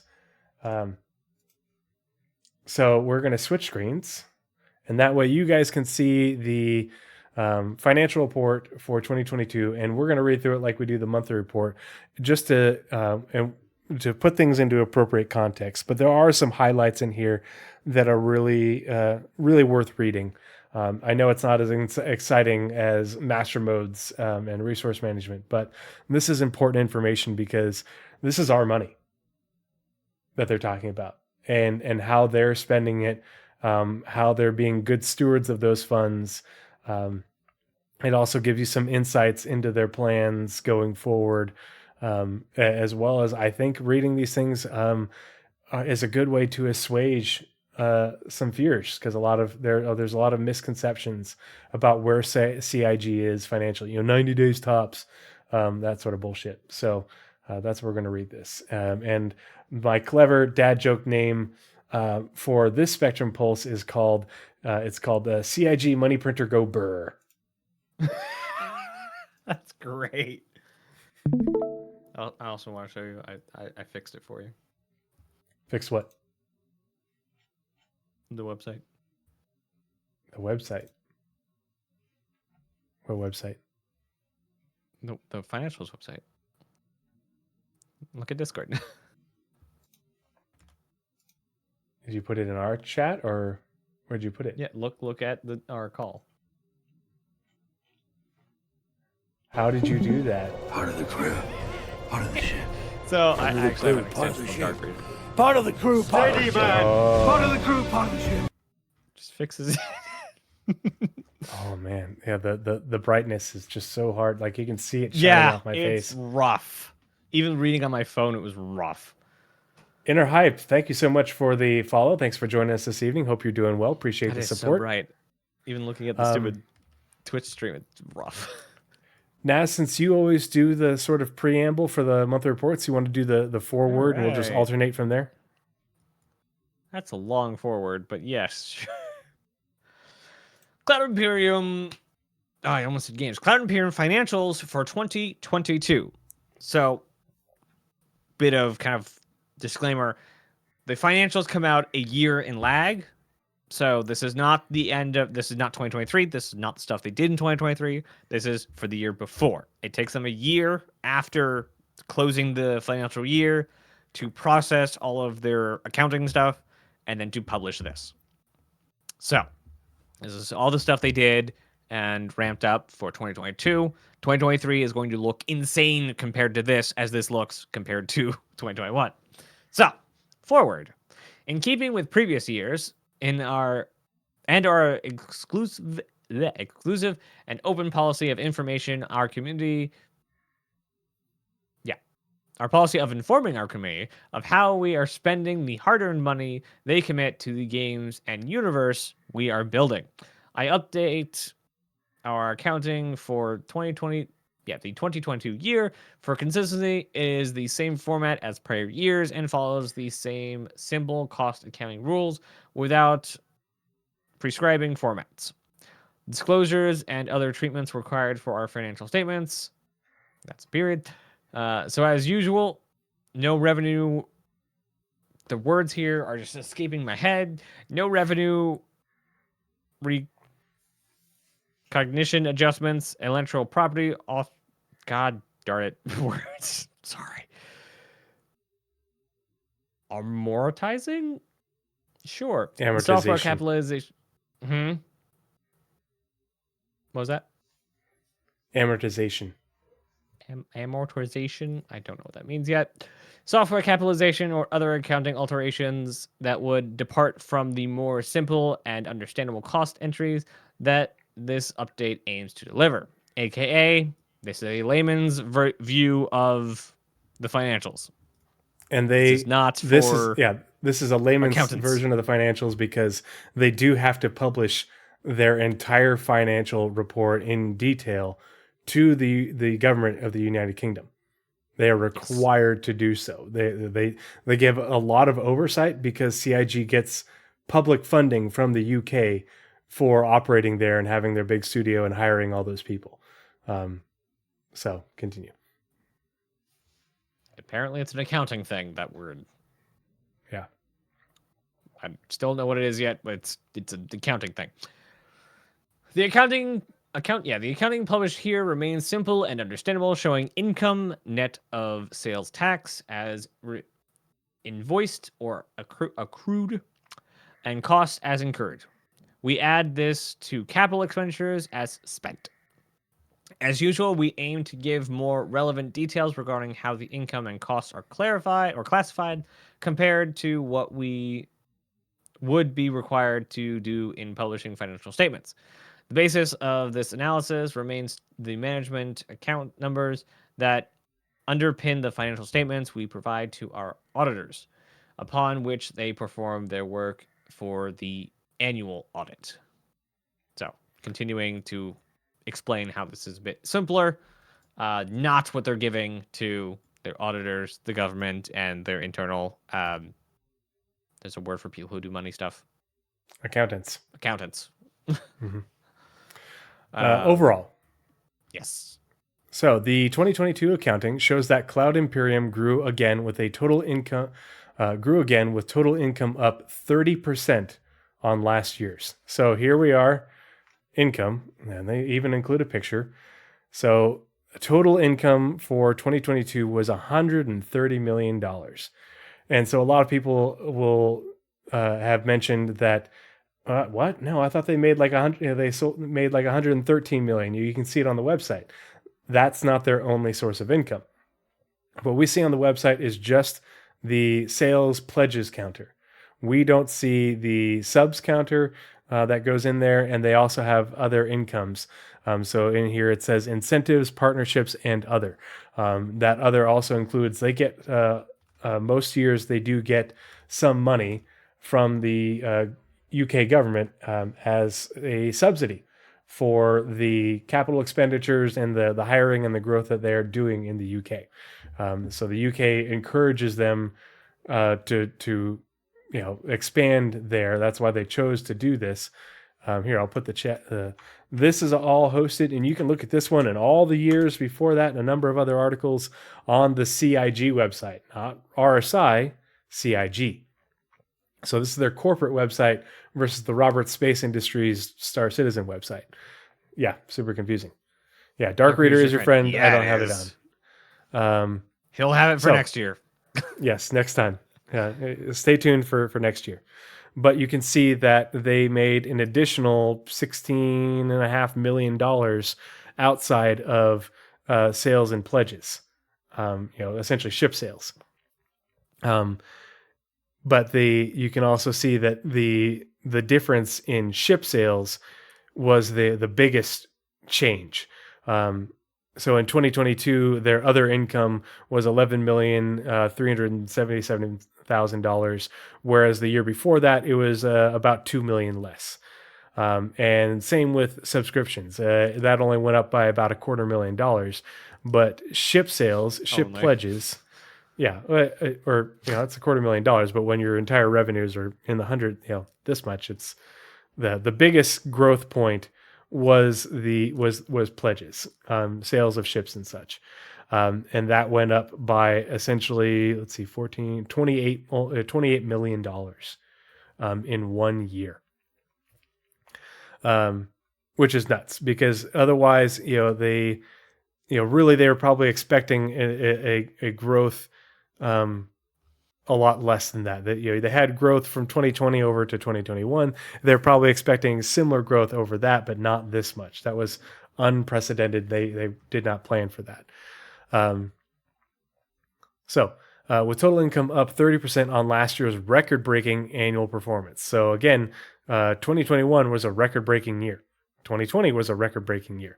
They've had continued growth almost every year except for 2017. And even then, that was only a slight decline. But it's gotten that was also pretty substantial. The year after they said Squadron was going to be out in 2016. So yeah, Xeric 2023s will come out December of 2024. It's a year in arrears. You mean January? But we do know. Well, they usually put out in December, but yeah, January, December. Oh, okay. So the regular and improving game deliveries with increased playability and stability was a key part to our success in 2022. But unlike 2021, the performance was more consistent throughout the year.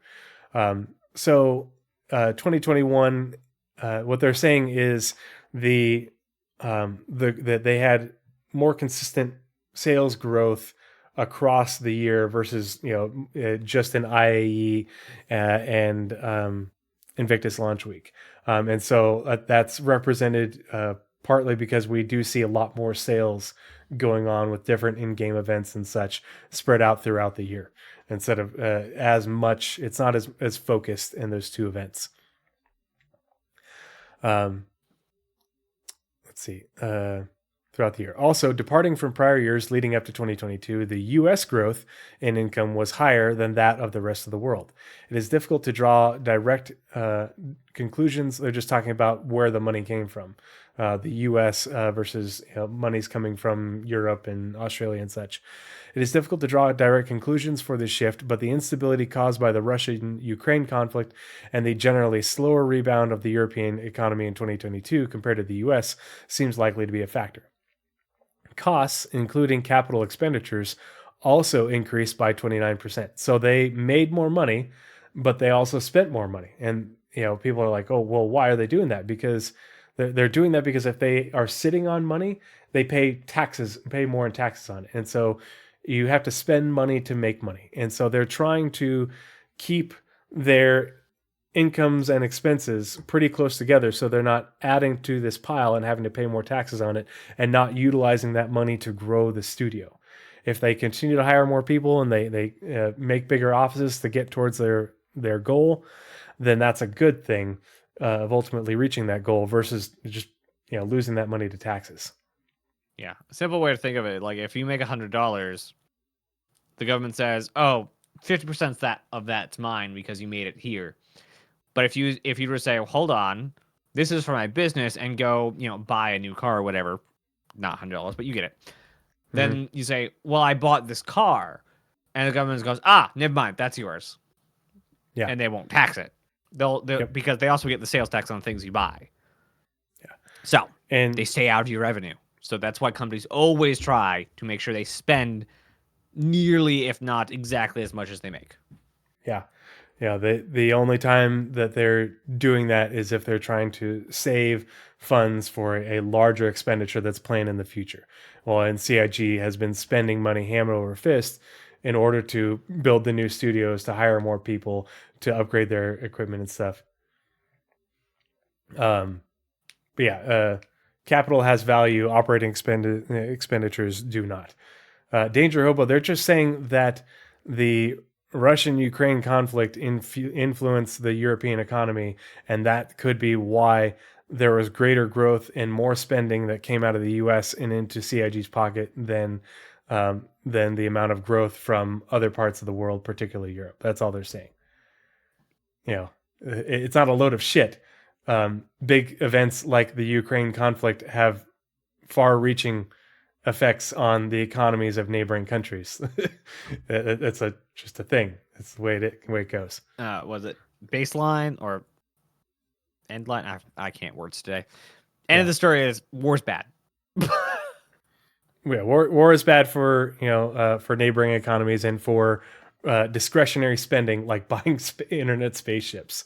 And so they're just saying that there was more growth in spending on Star Citizen by backers in the U.S. than there was in other countries.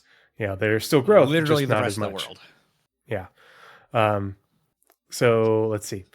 Costs, including capital expenditures, also increased by 29%, although excluding capital expenditures, principally focused upon the new rest of world offices.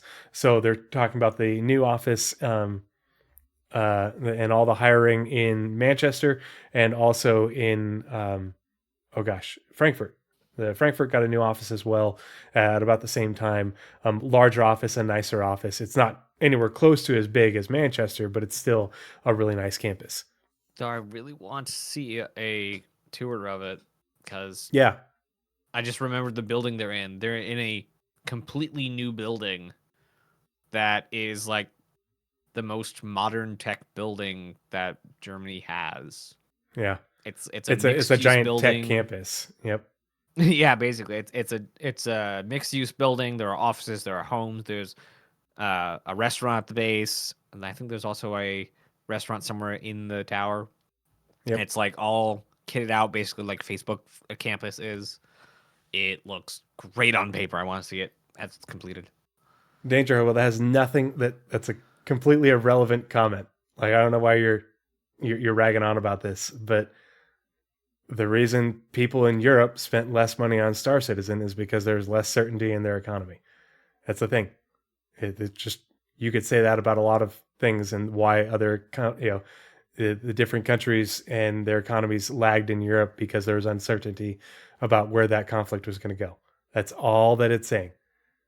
I don't know why you're getting fixated on the Ukraine conflict, but they're just saying that Americans spent more on Star Citizen than Europeans because Americans weren't worried about the Ukraine conflict and it didn't affect our economy. That's all it is. Yeah, at the end of the day, they're still raking it in. And this is 2022, and they made more money in 2023, which is nuts. A lot more money. Yeah. I mean, it wasn't a big jump like this, but they did eclipse this. So nearly all categories were up on the previous year, They also bought but True Blade, overheads. Yeah. But we're going to talk about that. But we'll get to why that doesn't really matter later. It doesn't.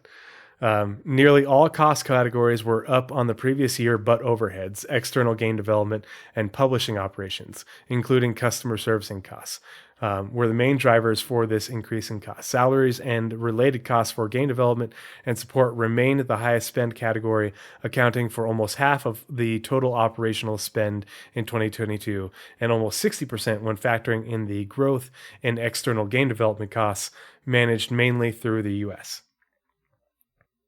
Yeah, Salty Dog, yeah, exactly, and we're going to talk about that in a second. But this is a really good chart. That's why I used it in the thumbnail. This it just shows from the beginning back here. This is how much money CIG has made every year. How much income, not net revenues, income. How did they get that many people in 2012? Because they only had 4 months in 2012. How many is that? Hold on. That's so much. The original Kickstarter was several million, 30... but then they continued. Yeah, but that's not in subscriptions. 35,000 divided by, let's go to the moderate 20. That's still 1,750 people subscribed at $20.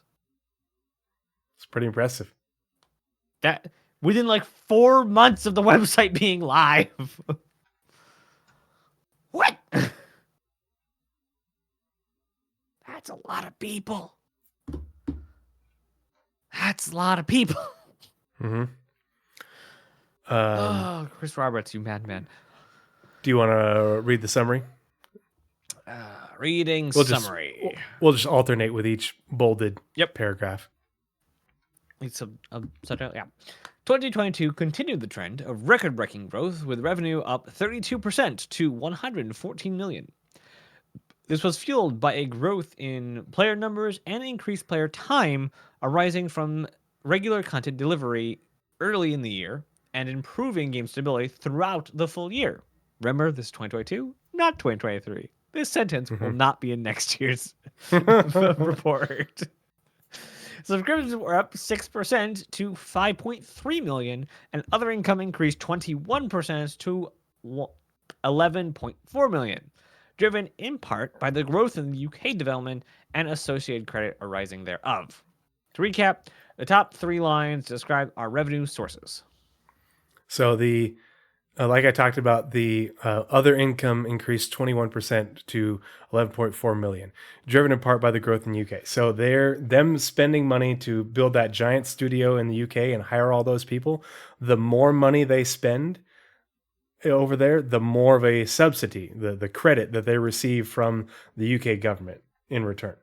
So it essentially, if they spend $6 million on capital expenditures and hiring more people, they get $2 million of that back, essentially. And I'm just throwing numbers out there, but it essentially the UK gives them a credit, and it goes into their income slot to help offset some of the cost of them spending money in the UK.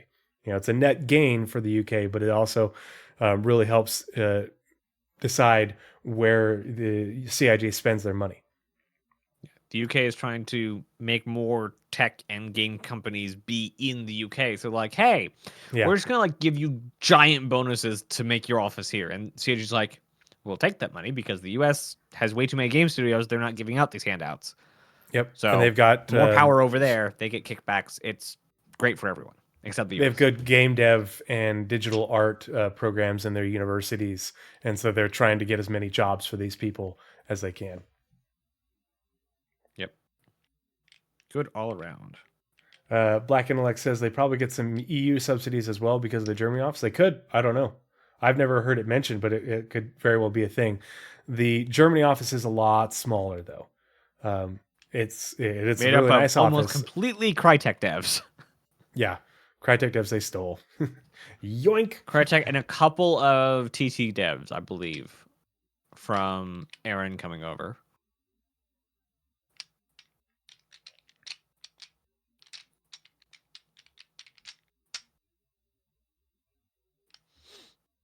Gonna do pledges and sales. Yep. Sorry, I'm just reading chat. Yep. No worries.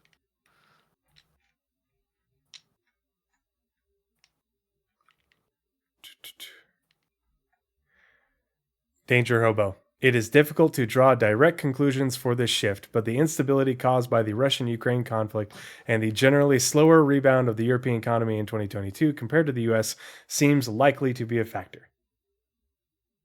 If you don't want to focus on it, stop bringing it up. You know, I don't want. just saying.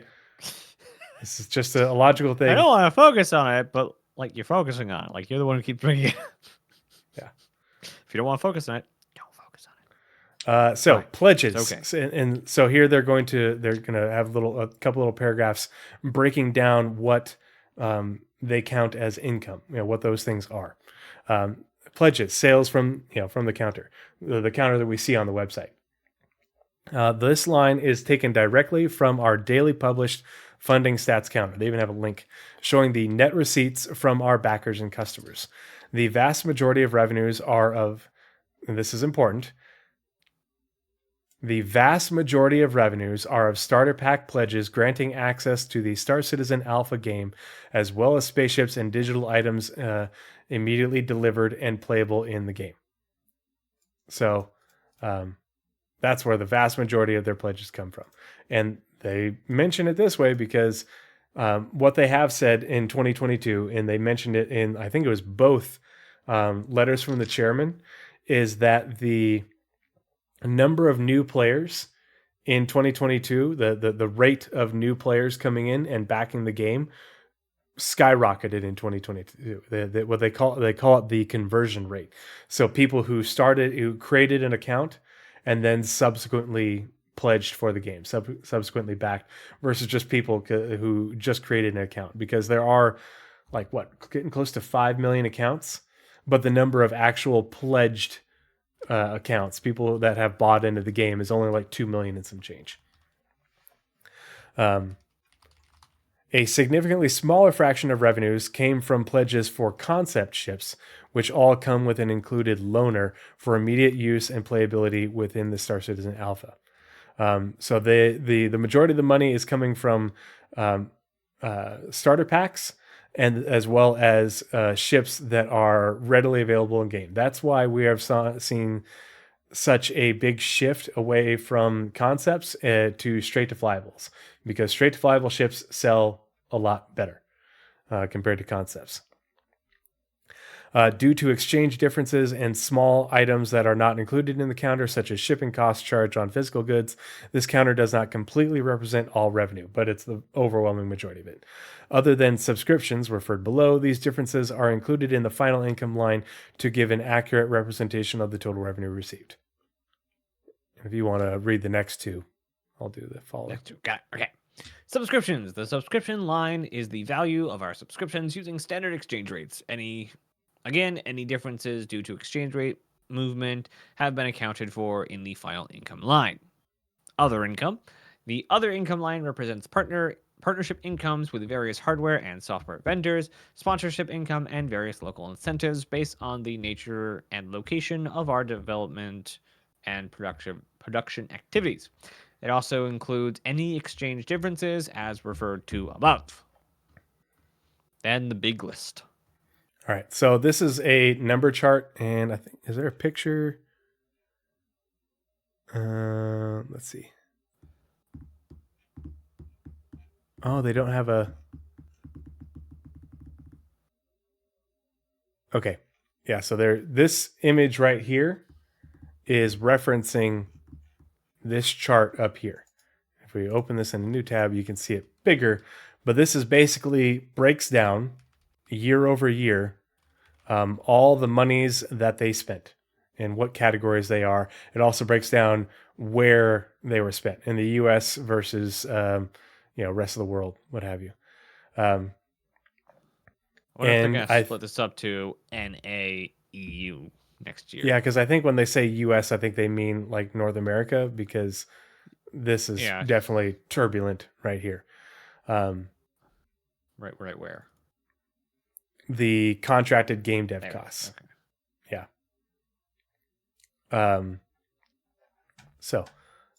Let's see. So trading costs is where CIG spent their money in different groups. Trading costs are broken down by territory, and year into five broad categories. With much still to do, Cloud Imperium pushed forward with its objectives and the commensurate growth in its cost base accordingly. Costs increased, so basically saying that because there's a lot still to do on the projects, both Star Citizen and Squadron 42, which means that they also still have a lot to do in terms of the growth of CIG.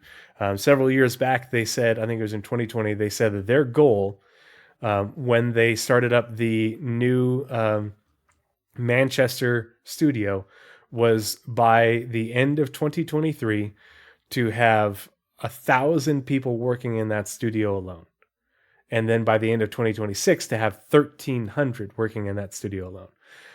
Now at the end here, they'll mention that all of CIG is up to over 1,100.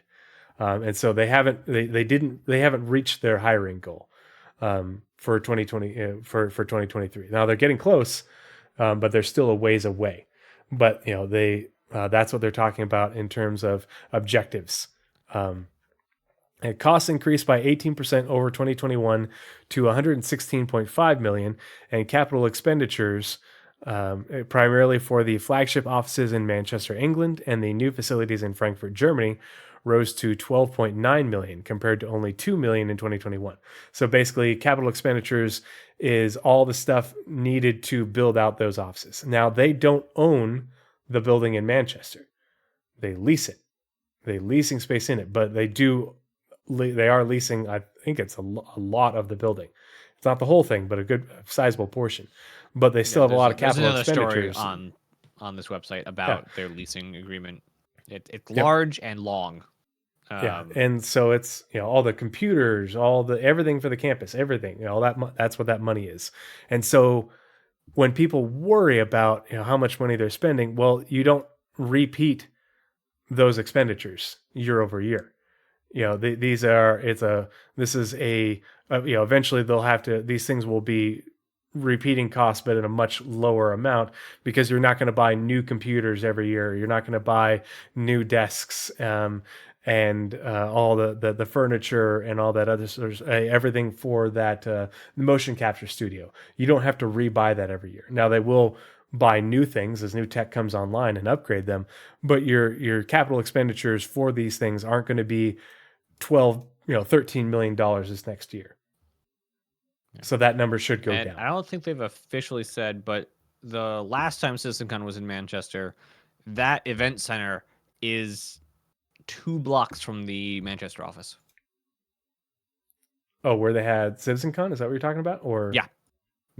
Oh, the last time CitizenCon was in Manchester is 2 blocks away from their current studio. Oh, okay. I wonder if they'll have it there again, because it wasn't that big. It's a bit small.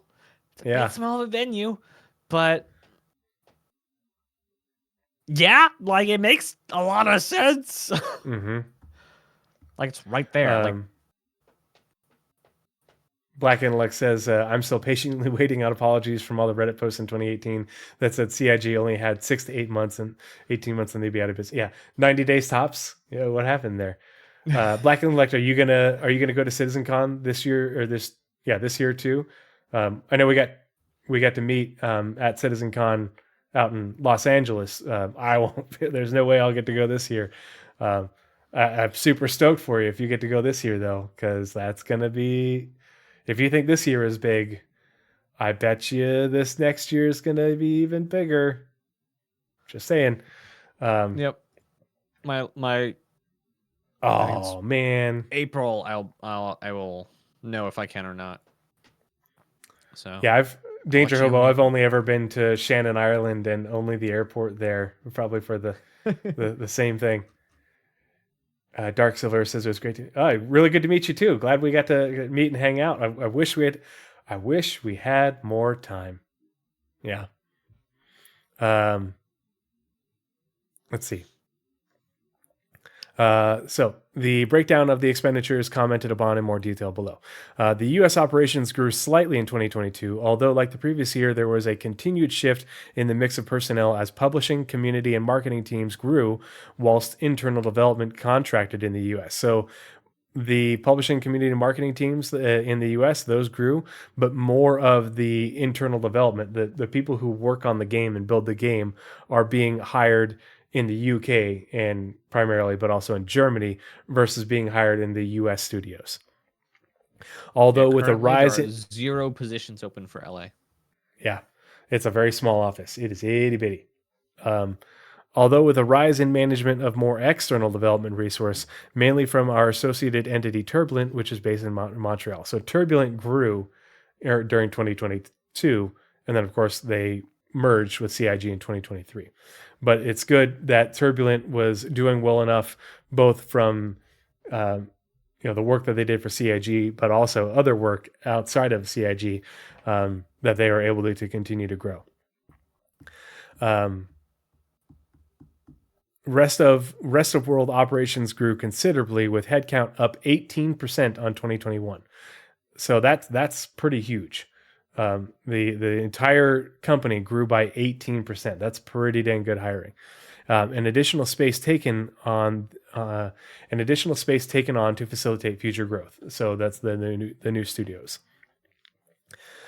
All cost areas except general and admin increased in 2022, although the growth in publishing operations was not as significant as in the previous year, which had set the groundwork for the projected growth in customer numbers and playtime, which trended upward toward the end of 2021 and continued on an even greater trajectory upward in 2022. So basically what they're saying is the amount of money that was spent on the publishing costs, hosting the game on Amazon Web Services, it grew, but it didn't grow as much as it did in 2021. Black and Linux says, I'm hoping they have a CitizenCon in Quebec in 2025. Is that where you're from? Are you in Canada? Hey? Oh boy. Yeah. So on to salaries and related on costs. And on costs means ongoing costs. Okay. So NYC. Quebec is close enough to NYC. Gotcha. Okay. Yeah, I live East Coast, so it's a drive up the coast to get to Montreal. So yeah, that'd be nice. Let's see. Salaries and related on costs represents the total employee cost within the group, aka at CIG, employed inside one of CIG's offices, CIG. Including service-oriented publishing, community, and marketing personnel. Whole salaries and related costs are included within that line cost, or within that cost line. I can dyslexic. This shows the salary cost increased in both territories, 6% up in the rest of the world, and 16% up in the US. Development and G&A headcount increased in the rest of the world by 18%, although a lot of that was in entry-level positions in G&A and quality assurance.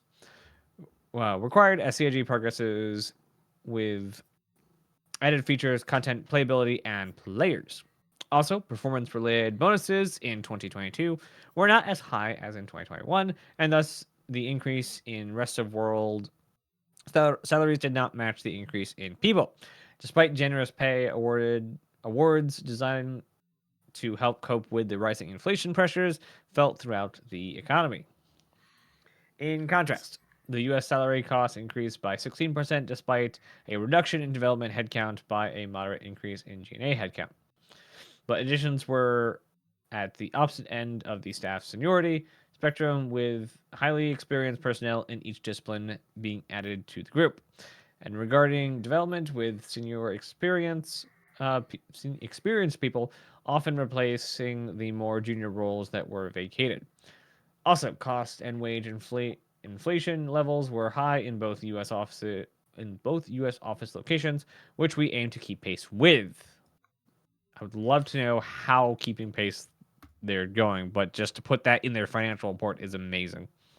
Yeah, they really are. Pardon me. Such a good place to work. from what I've heard. Yeah.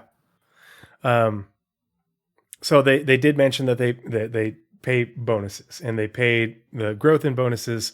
The performance related bonuses in 2022 were not as high as in 2021. So companies will pay bonuses, especially one-time bonuses or even recurring bonuses, in order to not permanently increase someone's salary during periods of inflation. Because that way they can pay you more without increasing your salary permanently while inflation is going up. And then when inflation settles down, okay, now we're not going to pay you a bonus this year, and you're still getting your salary, and that really didn't change.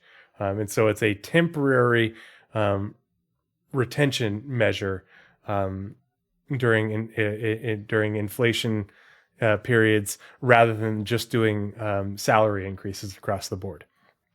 This part's really encouraging to me because they say explicitly that they're successful in hiring more experienced game developers versus just hiring in more junior game developers, people fresh out of college and stuff. And I think this is really indicative of 2022 and especially going into 2023. It's a continued trend. There's been a lot of layoffs in the game dev industry.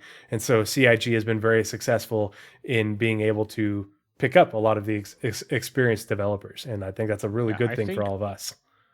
I think over the course of 2023, they are going to be able to catch a lot of devs that are coming out of these studios. Like, so awful. There's a ton of talent that's out on the streets right now. Like, I think it was 5,000 people this year, in addition to like the 500,000 last year. It's insane. Like, whole studios are being gutted. Now, not necessarily all disciplines. Some places are actually being held. But like entire, not main studios, but like subsidy studios, just completely killed and thrown out. And it's happening literally everywhere. I guess the tech industry at large had it the year before, and now it's hitting these, what I'm going to call over-bloated game studios. And as much as it sucks, echoing a lot of what Jared said in ISC or SCL, it sucks, and we wish them all the best. And I'm going to tack on a little bit more. I'm not I'm sad they're out of a job before being able to catch themselves. But I think for the game industry as a whole, I hope and think it will turn out better, because no longer is all this talent being sucked in by 5 studios. Yeah, mega developers. It's been proven in the game industry that when this stuff happens, they will fracture and they will make studios. So we're about to get, this will be the catalyst for an amazing indie dev year someday in the future, when all of these devs, well, not all of them, when a lot of these devs are going to start their own studios and make games with their colleagues, and we're going to see amazing works in a couple of years. So I really hope them all the best, and I can't wait to see what they do with it. Is this made by advertisers? Okay. Yeah. I wish. Yeah. Please. Who am I advertising for? Yeah. Expat Brat says now is definitely the time for them to be taking a serious look at recruitment, especially in gameplay areas with regards to survival shooters, writers, and yep, 100%. And thanks for coming and hanging out with us this evening. Arena Commander team is like, who's out there? Hey, we got jobs over here. I do think it's also encouraging that they had a focus on and were successful in growing their quality assurance teams and roles, because that having more QA does help with the quality of the patches as once they get to us, and how quickly bugs are able to be found and addressed and fixed. So that's a good thing. I'm brain farting. What is G&A? You just read it a minute ago. General and admin. Did I? Oh, yeah. Okay. General and admin. Gotcha. It's fine. Everything's fine here. Yep. So other game development costs and overhead. Other game development costs represents the costs of operating the various studios, So basically, your overhead for any business, your what you pay for your lease, your utilities, that sort of stuff, including such expenses as office rental and maintenance, travel and accommodation, IT, and other costs not included elsewhere. In 2022, this cost category increased by 57% to $18.4 million. Why is that? Boy, howdy, office is Manchester. expensive. Yeah, Manchester became a thing, so that's why you had so much. Would this include big costs. also the lease of the Frankfurt building? Yeah, well, yeah, Frankfurt and Manchester. Yeah. So two offices. No, they signed a really big lease for one, and they're building basically not building the building, but they're basically a lot of the money. Like they basically took an entire building in Manchester, plus their partner studio that's helping them run the mocap studio literally next door, like literally within spitting distance of the Manchester office is. And Jared, you promised us a walkthrough about that. Yeah, We'll get back to that. He promised us a walkthrough of the new not sound, but motion cap studio. Oh God, yeah, I want to see that. I want to see it in action. Some of this can be attributed to the. Oh, sorry. I want to see the office and in action, but I also want to see like a client list. Who else is coming? Like, Oh yeah, who is booking time? Movie studios are going to use this office. Other video game studios will use this office. This is not a CIG office, like the mocap studio, and I forget the name of it, but they're half in with another company doing this entire building, the stage. I just want to see it being used, something that CIG had a hand in being used by another company. And that is what I'm really excited for. Maybe Henry Cavill and Amazon will do some motion capture stuff for the Warhammer 40K series that they're doing there. That'd be cool. I forgot he was doing a Warhammer thing. Yep. Some of this can be attributed to the end of pandemic lockdown restrictions, which increased office occupancy and stimulated inter-office and work-related travel. So yeah, we're Part of the crew. part of the ship. Part of the crew. Part of the ship. Part of the crew. Part of the ship. Part of the crew. Part of the ship. Thank you for the follow, Uncle Curly. Really appreciate the support. Thank you for coming and hanging out with us this evening. So yeah, the we're not being on lockdown, so part of it's travel costs. Thank you. Yeah, I love going and hanging out with Paul on Captain's Table. Nazeris has been on there many times as well. We'll be on the Paul is a good second. friend. Oh, cool. Good for you. Yep. Yeah, we're 2 weekends in a row, basically. Well, no, that wasn't this last weekend. The weekend before. Right. Dart was on this one. Yep. Yeah, thanks for coming and hanging out, bud. Appreciate it. Paul and I are planning on playing together and both streaming Helldivers 2 on the 8th when it releases. So if you're interested in that, come and hang out with us.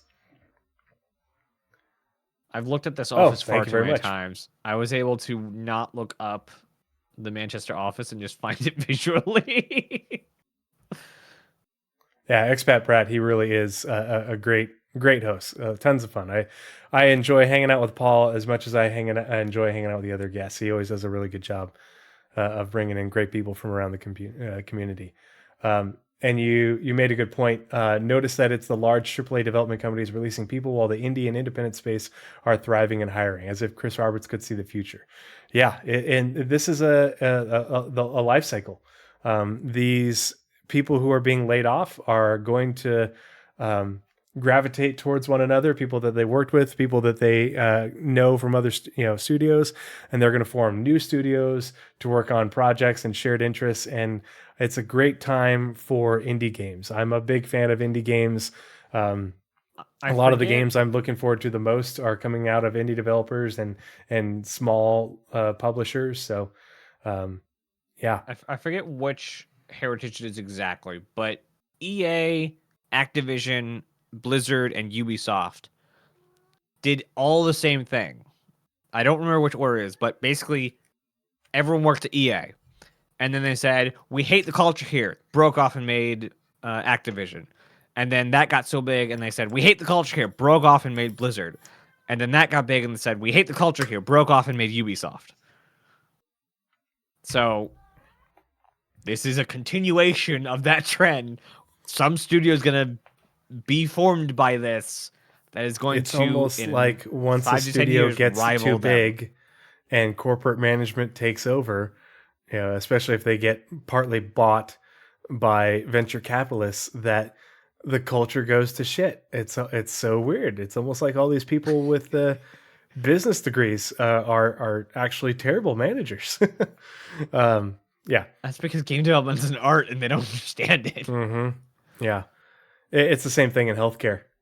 You know, every clinician hates the office folks who make our lives miserable because they don't understand what we do and they don't care. I'm not bitter about it at all. Yeah.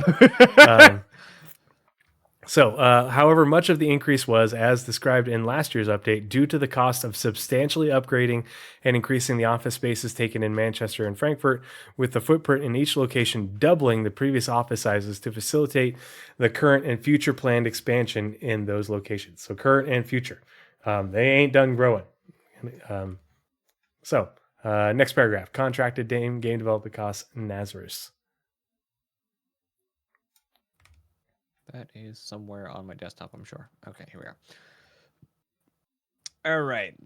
These represent the cost of contracted services supporting game development or game development work. For 2022, this increased by 24% to 10.8 million. External services used by the rest of the world reduced for the third year, running to 1.3 million, down 48%. So instead of contracting outside, they're building Manchester and just having the studio. 40% on 2021. As more work continued to be taken internally. However, the US continued in the opposite direction with a 54% increase. I imagine that is not US, but North America. Mm-hmm. Because that's turbulent, as they're about to say. Increase in external development costs, principally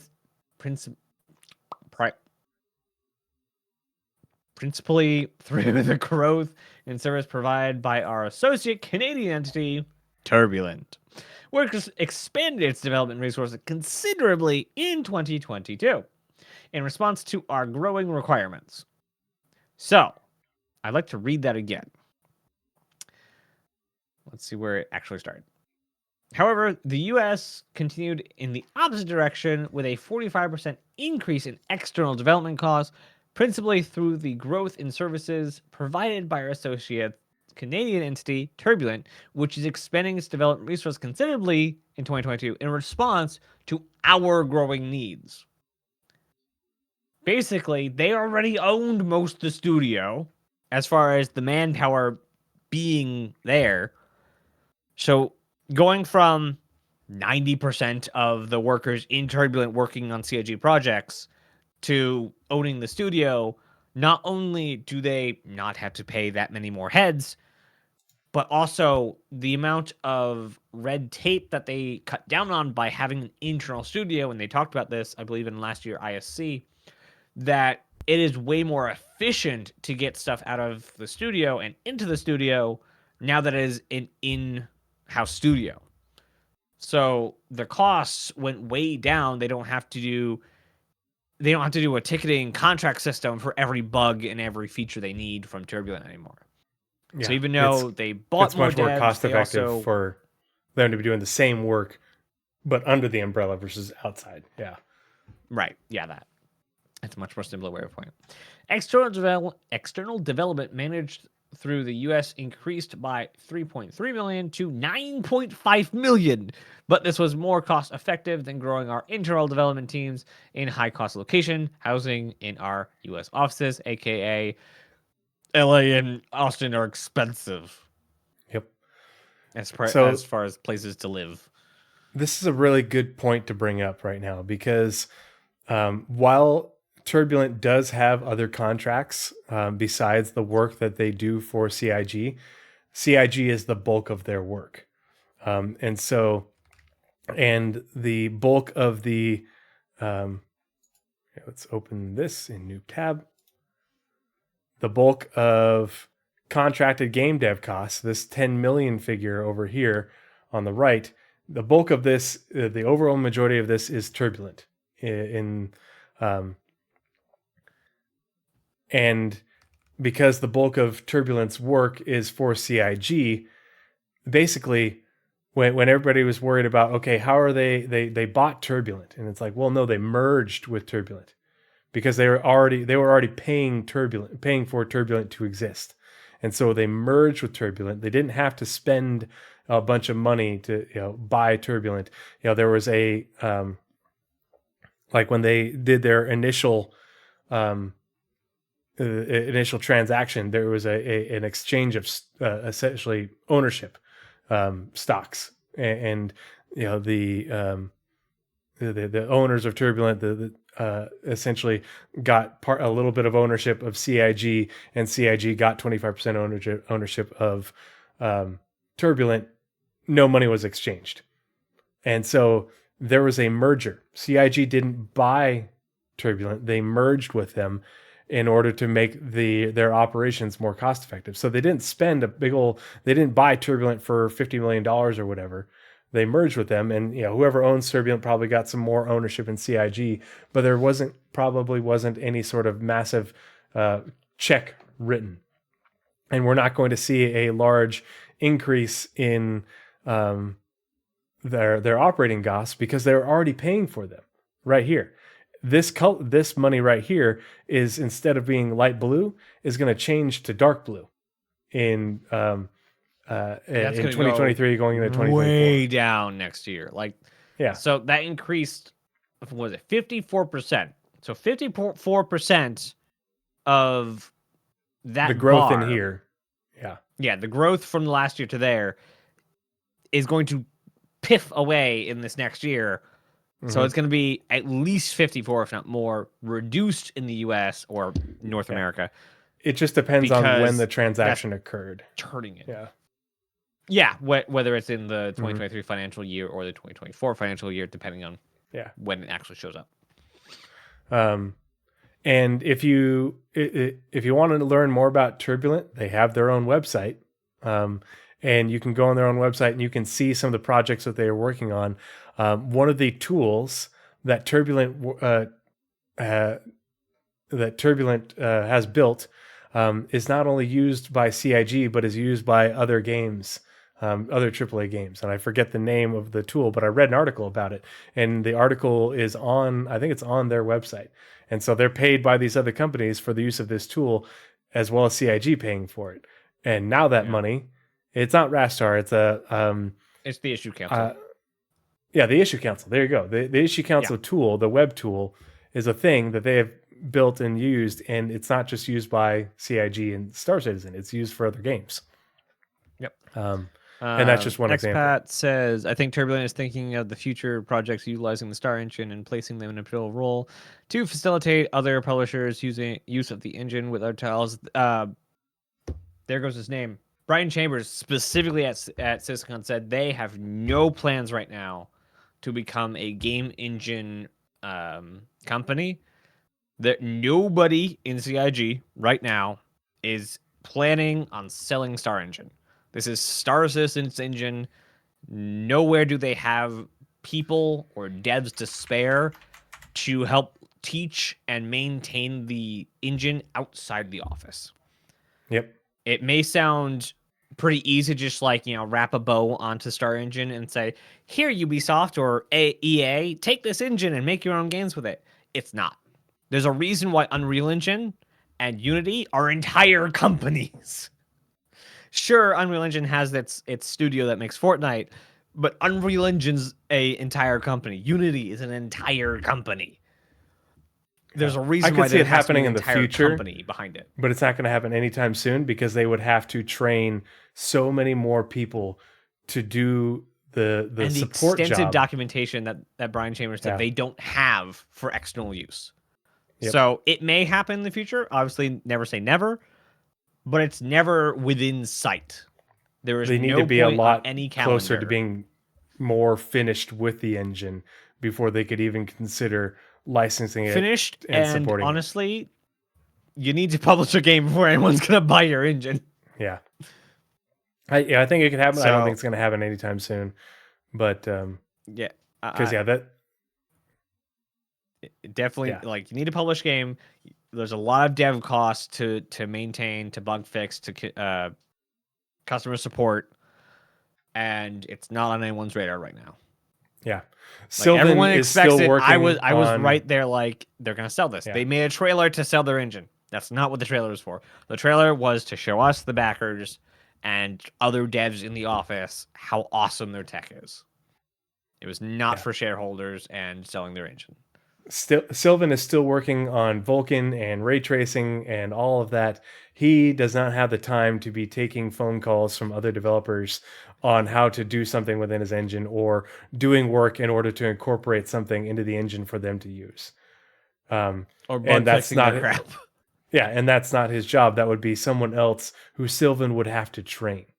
Essentially, for an example, Sylvan's the essentially the graphics guy, or the graphics tech guy.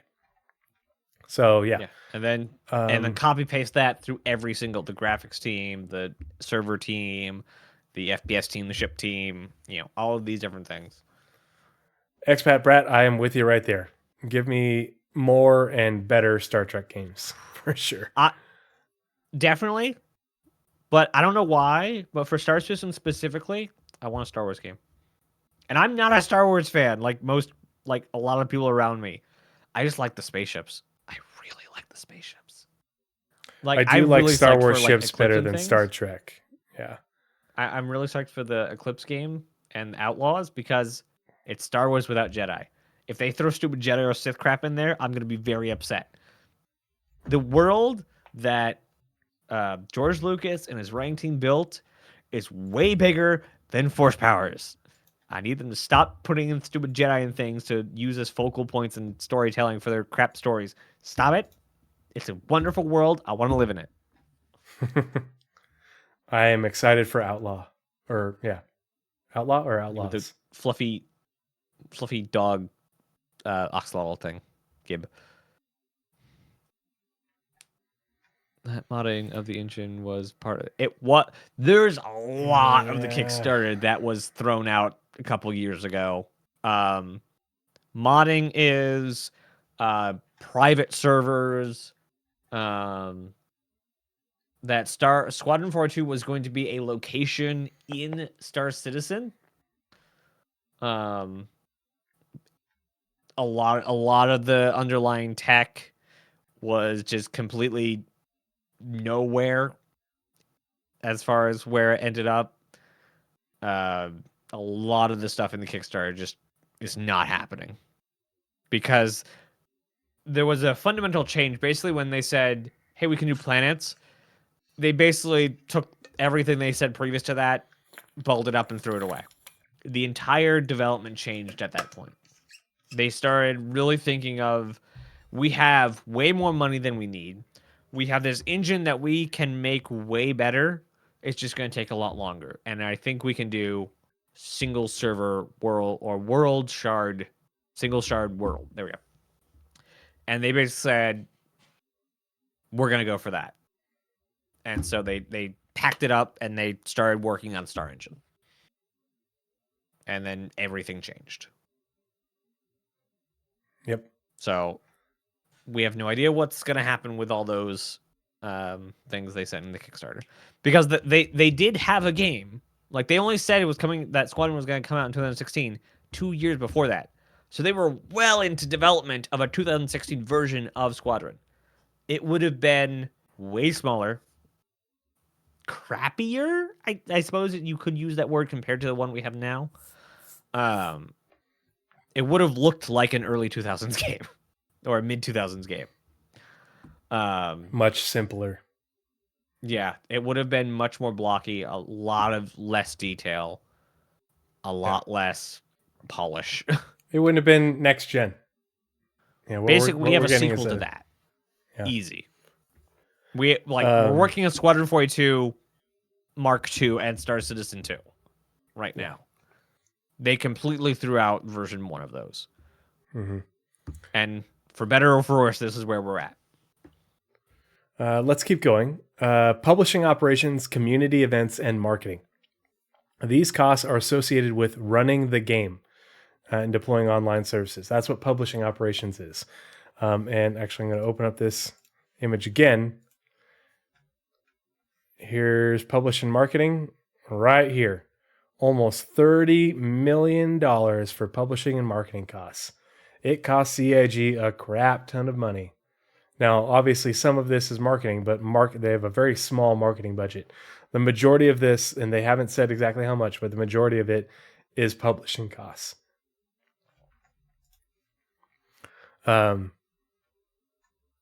It also includes the cost of running our platform, publishing, data hosting, and server costs. It includes revenue collection, customer liaison costs, and the cost of our marketing and commuting events. This cost line correlates closely with income and user engagement, and the growth experienced in 2021 continued in 2022, rising 18% to $29.9 million.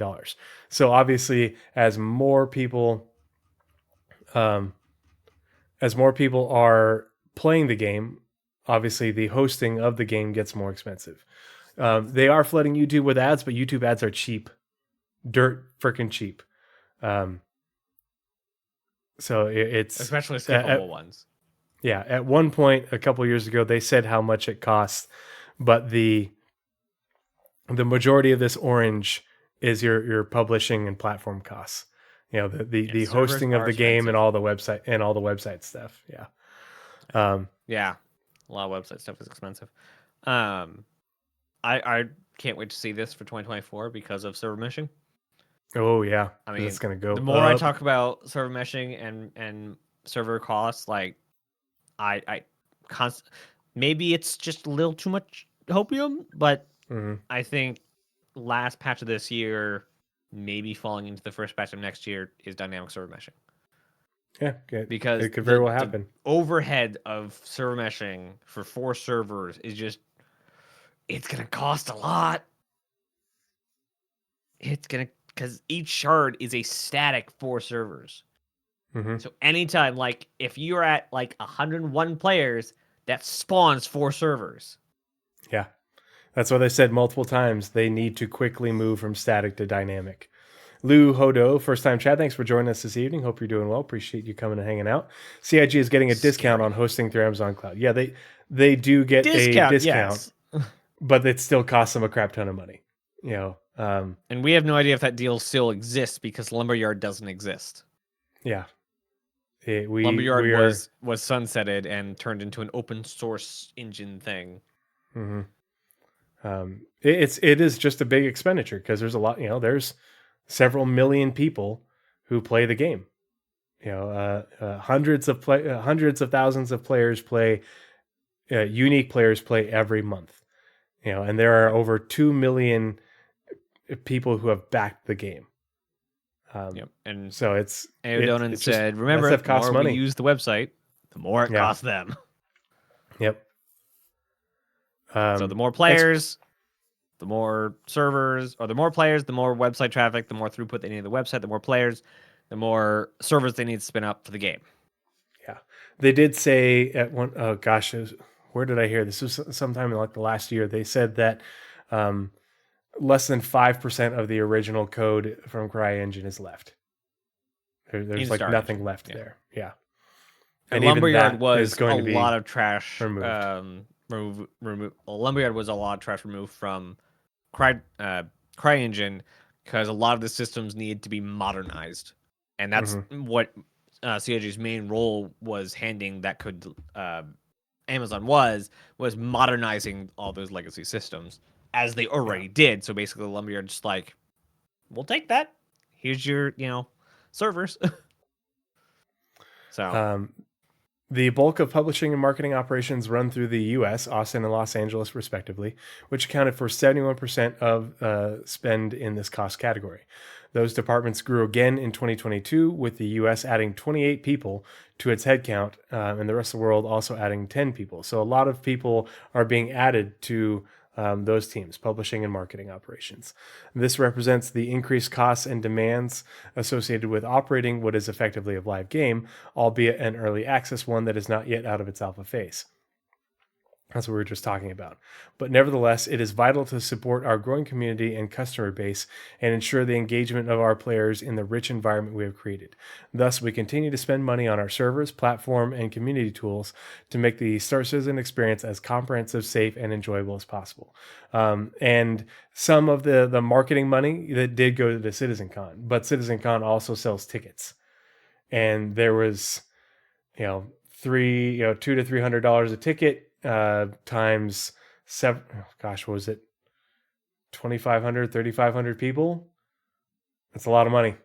That's, probably well over $500,000, so it's, Yeah, and as they talked about when they tried doing the online tickets, like that in-person cost does not nearly cover running the event. Is why they attempted to do the online tickets to try and get closer to that recouping cost for the event. The internet said no, which I understand. I also didn't really like it, but it's like event. I've not been in the realm of event planning, and I know that like running live events is just murder on both manpower and cost. Yep. They are nuts. Yeah, and I mean the tickets only offset part of the cost of the event, but we also didn't have the entire event center. We had one event hall. It's a big convention center. There's a lot of the convention center that we didn't use. We only used a portion of it. So, it does cost a lot of money. Okay, so moving on to, oh geez, that one just keeps going. Yep. Why don't you read the first three paragraphs, the first three small paragraphs? All right. General and admin. These costs represent insurance, there's a T in there. Accountancy. Accountancy. Why does that word not sound like a word to me? Just accounting. Why not just call it accounting? And other professional and legal fees not appointed directly into the cost areas identified previously. Other factors outside the headcount and operational costs can impact these costs. And in 2022, they reduced slightly to $1.4 million. These represent capital expenditures in areas such as hardware and software, fixtures and fittings on offices. Whilst it trends with staff members, it also is impacted by hardware renewals, CapEx and investments, server upgrades, and other security and infrastructure purchases. So is this where? No, general admin ended right here, and then now we're in CapEx and investments. It's a separate paragraph. So yes, this is where them buying all their new computers and stuff and everything for starting to get the new office is under CapEx and investments. Got it. Okay, so mine was just a little paragraph. Mm-hmm. You want me to keep reading? Yeah, go for it. Okay. I'd missed that. It stops here. I'll do headcount analysis. Okay. Is included with this accounting as it represents an outlay for the materials required to develop and publish the games, since the total capital expenditure amount is included here. We do not list the depreciation portion of such expenditures subsequently in the cost analysis. CapEx spending in 2022 was $12.9 million, in part due to the headcount increase in the office and computer equipment required for those new staff members, but mainly as a consequence of the new office in the rest of the world location, where we have built fantastic destination places to encourage in-office work and participation, aka they made their offices really nice because they really want people to be in the office, not at home working remotely. And people are like, oh my God, their offices are so overblown, so luxurious, blah, blah, blah, blah, blah, blah, blah. They needed to do that. And a lot of offices need to do that because they don't want people to fuss at them for having come into work.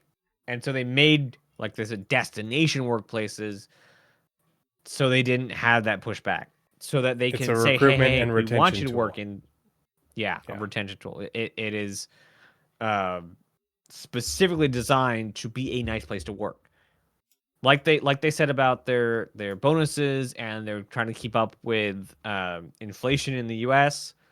This is another tool that it's sounds scummier than it is. It's just them trying to build a place that they want their players, their corporate players, their employees, to actually feel wanted, to actually have the same idea as the people running the company, which is be in the office. Instead of saying, we're not going to hire you unless you're in the office, make the office a place they want to be. It has games. It has coffee shops almost. Their lounges. Like, it's a good place to work. They gave Jared an entire studio that looks like a spaceship. Mm-hmm. They did Wonder that how much that cost. I don't want to know. I just don't want to know. So they did that on a lot of places for a lot of people. I imagine they took requests on what these kind of people wanted in the office.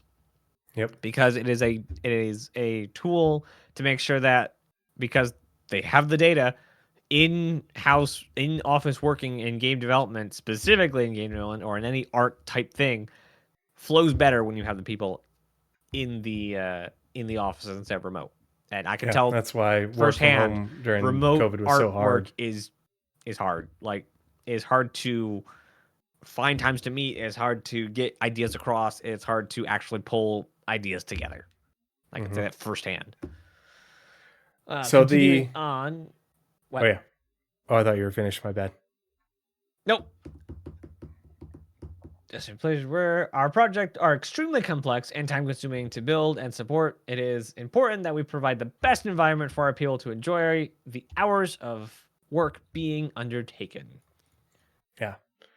So obviously, was this run through a market team? Heck yeah, it was. But it's still true. So obviously, they're going to continue to have capital expenditure costs as they continue to grow in Manchester and hire more people.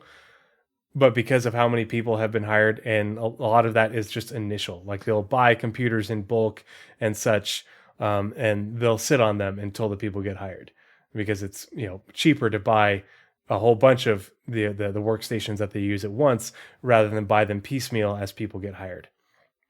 So I don't expect this big green block will probably be substantially smaller next year. And so that's a good thing, because CIG, in the 2023 report, because CIG made more money than in 2022, but they probably will have less in terms of capital expenditures. So they'll be able to continue to, instead of spending money on capital expenditures, they'll be able to hire more people and continue to grow the company. So that's a good thing. Headcount analysis. And this is just talking about how many people are in what parts of the company, or what sort of disciplines, and then where they are located. So the headcount analysis represents the people working at the end of the year under the broad disciplines identified. Note, it is not average people numbers for the year. Employee numbers increased by 112. They hired 112 people in 2022 to 860 worldwide by the end of 2022. The U.S. headcount increased by 16, with a continuing rise in publishing, marketing, and community staff, plus 28, surpassing the reduction in development headcount, minus 15, as the U.S. focused on certain development activities and managing more external development through Turbulent in Montreal. The rest of the world headcount grew by 96, 18%, mainly in development with a focus on quality assurance. 10 publishing, marketing, and community roles were also added, and unsurprisingly, the general and admin support staff numbers increased commensurately in 2022. This would be like your HR people. By the end of the year, the rest of the world represented 73% of the global headcount, up from 70% last year. Although the U.S. now also managed over 150 dedicated people with dedicated people working with our internal development, publishing, and marketing teams through Turbulent. So, at the end of 2022, they are at 860 people. And they actually said 870 in the letter from the chairman. At the end, you'll see that they'll mention here in a little bit at the very end that there are over 1,100 people, which is nuts because that's 140. They added over 240 people to the head count. Now a lot of that was turbulent, but they still hired a whole bunch of people as well.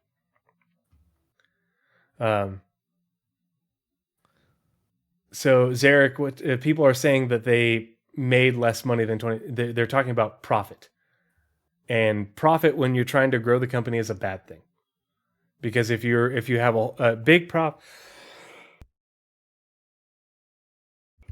if you have big profits, you have more revenues over your expenditures. It means you're not spending money to hire more people.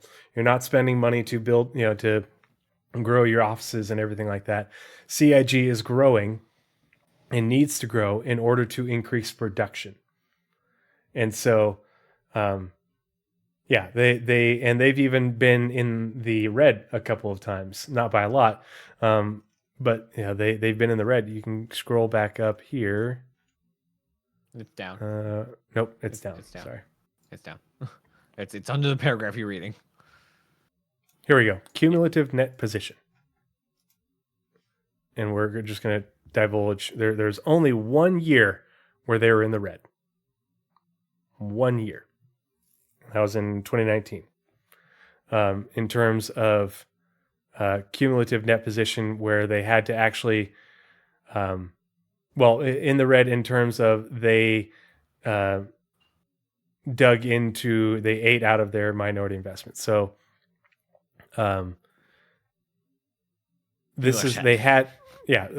so starting in 2012, they made this much, their cumulative net position was this much money, and they were bringing in, for 2012, 2013, 2014, they were bringing in so much money they couldn't spend it fast enough. So they had this giant surplus of $25 million. And so then they're like, oh gosh, we need to spend this money. We need to grow this company. And so for these years, they were digging into their savings on top of spending the money they're bringing in to grow the company. And at this point is where, okay, here's their savings left here in 2018. At the end of 2018, they had $7 million left in savings. That's when we need to continue to grow the company, but our revenues aren't where we need them to be. And so they took on that private investment. And the reason their revenues weren't where they needed them to be, their net position, is because of publishing costs, how much it cost them to host the game. And so they said, when they took on this minority investment, this money and this money were earmarked for platform costs, for hosting the game and such, as well as marketing costs. So that way, the revenues coming in wouldn't be used for the hosting of the game. And so then they, turned it back around, and they got to the point where they were, had a big old surplus in 2020, and they're like, well, crap, we can't have this giant surplus. If we're having this giant surplus, this money gets taxed. And so they're adding to their money saved again in 2020, and then they did again a little bit in 2021, and then even more in 2022. You see, so this is their net balance, not including this is their net position after the investments. So the money that they've earmarked. Does that make sense? Yes. So they're doing a good job in 2021 and 2022 of spending what they're making in order to not get taxed on it and to grow the company appropriately. And 2023 will probably look much the same.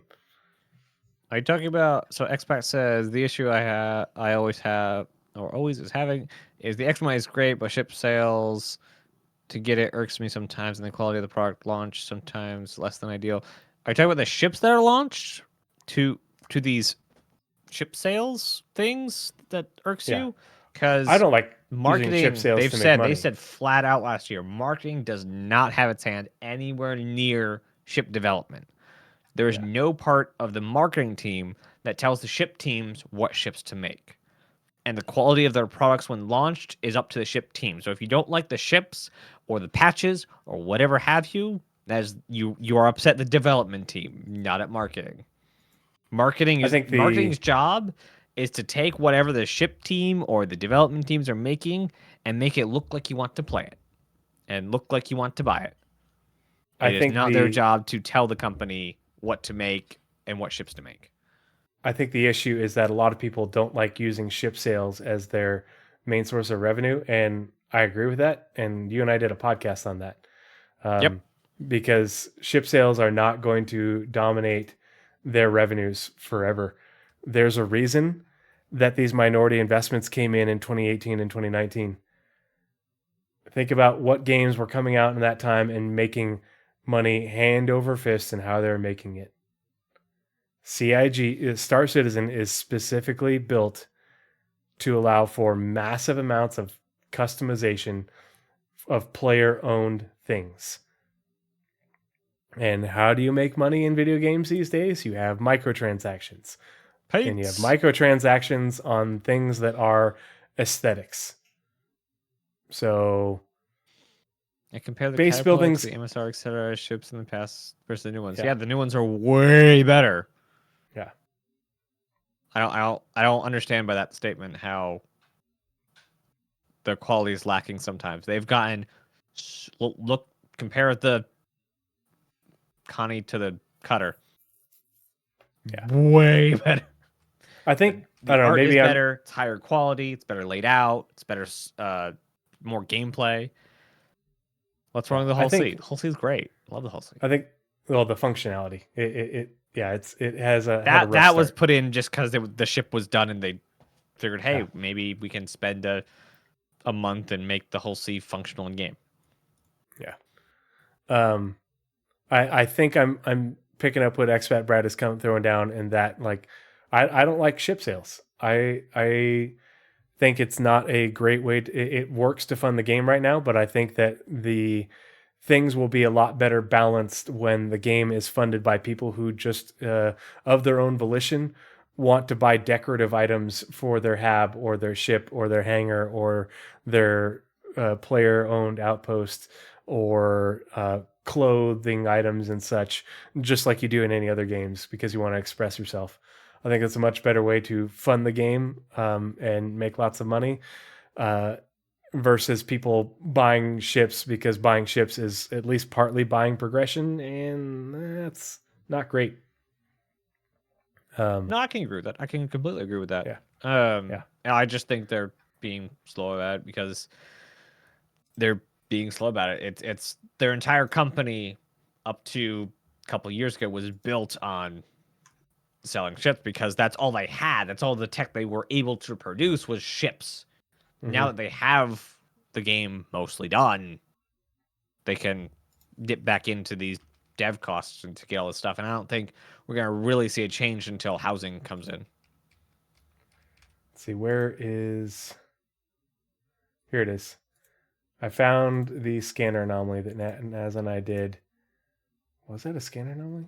Oh. We did a scanner anomaly called Star Citizen's Future Funding Model. I'm going to drop it in chat. I encourage everybody to check it out. Lots of good citations in the show notes in chat. I felt like it was a really good discussion that we had. But I think, and part of it is a little bit of tinfoil hat, but it's pretty well supported based off of what Naz and I know about how the game has been developed and the features and the technology that are being developed, but also this stuff, the finances, because Naz and I have read all these reports, and there's a whole bunch of other things that posts that are related to these investments and such, and the information that came out of it. So I also have bad news for you, expat. There was never a plan to stop making ships. There's still no plan to stop making ships. They have said that they only sold in eventually. Game, there's never a plan to stop. Oh yeah, to stop making ships. But yeah, they did say in the past that they did want to stop selling ships, selling them for real money. Yeah, I don't know if that'll eventually happen, but I do think there's a hope to stop selling ships. It won't be the dominant line item for funding in the future. And also, as we read earlier in the report, like most of their money that came out of the year was not from new ships. It was from starter packs. Yep. So Because of the conversion rate. If you want to read these first two paragraphs of the overall part, it and then won't I'll slow read down the either. It's only going rest. to get faster from here. Didn't we talk about how? Yeah, we also did one about ships and how they're going to make more ships. Oh no, he's talking about. We also have a show it'll on that. Slow down in terms of like the sales, like we're talking about. It won't be the. Oh yeah, no, it will won't be slow the down. thing that. Yeah, Yeah, it won't be the but big as far as driver of production funding. of ships, like we're going to get maybe 20 ships a year sometimes. Depends on the size of the ship, what they would do, and what they want to do with it. But yeah, ships are basically what Star Citizen is, and they've said that before. Star Citizen ships is Part of the crew. Part of the ship. All right. Hey, thanks for the Part of the follow. ship. Part of the crew. Part of the ship. Part of the crew. Part of the ship. Where'd you say it was starting? Yeah, and Dell, I totally agree with you because the FOMO marketing for ships is cringy. Sucks. I don't like it. And I want to see them make more ships. I just don't want them to be, I don't want the FOMO marketing. I don't want them bought out of game. I want them earned in game. I want to see a new patch come out with a new star system or two and a new ship. And if anything, I would like to see ships be localized in where you can buy them. Kind of like here in the real world, like I can't go get what's a European car? A Pugo. I can't get one here in the US. There are certain US manufacturers, that or other you might have to go to a different system to get this ship. Or you might have to, have it be tied to in-game things. So I think I'm much in agreement with Expat Brat, and I hope it'll move away from that. Yes, I look forward to a theoretical day when the ship isn't told and then shows up in the patch. Yep. Because they've just kind of went away from talking about it, and that's not the focus of the patch anymore. It's other things. It's the new planet. It's the new system coming in. It's the Aether Drift gameplay coming in. It needs to be less of a thing because the marketing for it and the paying for progression is really not great for the game. People complain about microtransactions, but microtransactions are fair because you're just buying something that's as long as it's just things that are aesthetic. I want to have this color armor and anyone can get it in game. And it just looks cool because I like the way it looks, or I want to buy this piece of furniture, to decorate my hab or my my outpost, or I want to buy this poster to hang up in my ship, in the break room or something. That's fine because it doesn't give you an advantage. It doesn't give you progression in the game. It's entirely just things to look at and collect. Payugo, I don't know what it's spelled. The only time I've ever seen a Pugo, however that is in Iraq. So I'm like, oh, I've never seen that. I shot a lot of them. I filled them full of holes because people tried to dry them into me with explosives and stuff. Yeah. Yeah.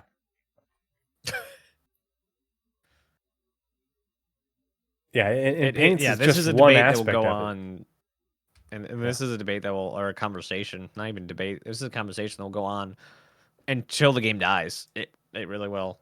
There are people on all sides of the argument and all ways of looking at it. Yeah, I'm mostly thinking about it in a perspective of what is CIG looking at in a way to make more money and make more money long term, and what did they come up with in terms of a plan in order to entice these people who invested all this money and own 15% of the company to do so. They said, hey, look at what Fortnite's doing. Look at what Warzone's doing. We can do that, but a whole lot better because we're going to have this tech that allows us to do that for not just your character, but your ship, your hab, your hangar, your outpost, the whole shebang. No other game has ever given you as much ownership as Star Citizen is trying to give you. Yeah. Puget sound? Yeah. Okay, so Naz, if you want to read these first two paragraphs, and I'll read the last three, and then we can wrap this up. Under here. Okay. In keeping with prior years in 2022, accounting shows the group continued to spend its income on the ongoing development and publishing of the games in its unrelenting objective to deliver a world-class gaming and social experience, I can speak, I swear, for its players and the community. Besides reinvesting into its people and partners, particularly Turbulent in Canada, whose teams servicing Cloud Imperium games grew considerably during the year. It also put substantial funds into its new offices and facilities to create a destination space for its post-COVID returning staff, creating an environment to encourage collaboration, innovation, and creativity.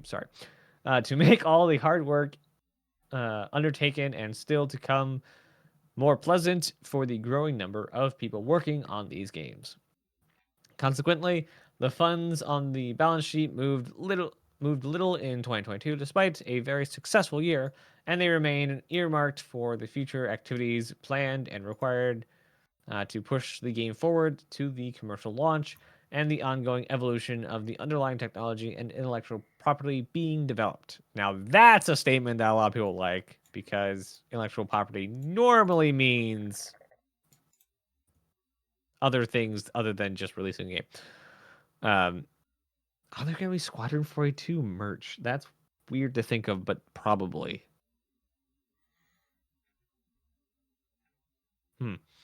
Yeah. This is just reiterating what they said years ago when they took on the investment, that these monies down here are earmarked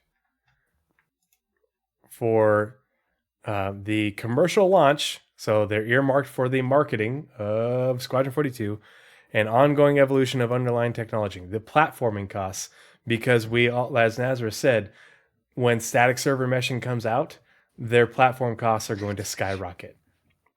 Because instead of, like Nazeris said, once you reach that threshold of servers too full, and now you need to spend one new server for these 5 new people that joined, now you have to spin up 4. Even though there's only 5 new people, and that'll fill up and everything, but you have a lot more servers to serve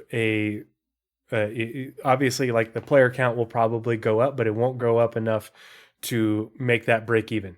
Their platform costs are going to go up substantially, and that's going to eat into this bottom line down here, along with all the money that they're going to spend on marketing for continuing the I held the line thing and leading up to Squadron 42, because they'll probably spend millions, if not tens of millions of dollars on marketing. Considering other games spend hundreds of millions of dollars on marketing. There are games that spend as much on marketing as they did on the entire development of the game, which is just criminal. I forget what company it was and what game it was, but their marketing budget dwarfed their development cost. Oh, it was Cyberpunk 2077. Their marketing budget, their development budget was a couple $100 million, and their marketing budget was equally a couple $100 million. Like, the total cost to develop the game was like, I don't remember, $500,000 or $600,000 or something like that. Maybe it was more. I don't remember. But there's been multiple games in recent history, AAA games, where the amount spent on marketing was equal or more than the amount spent on development.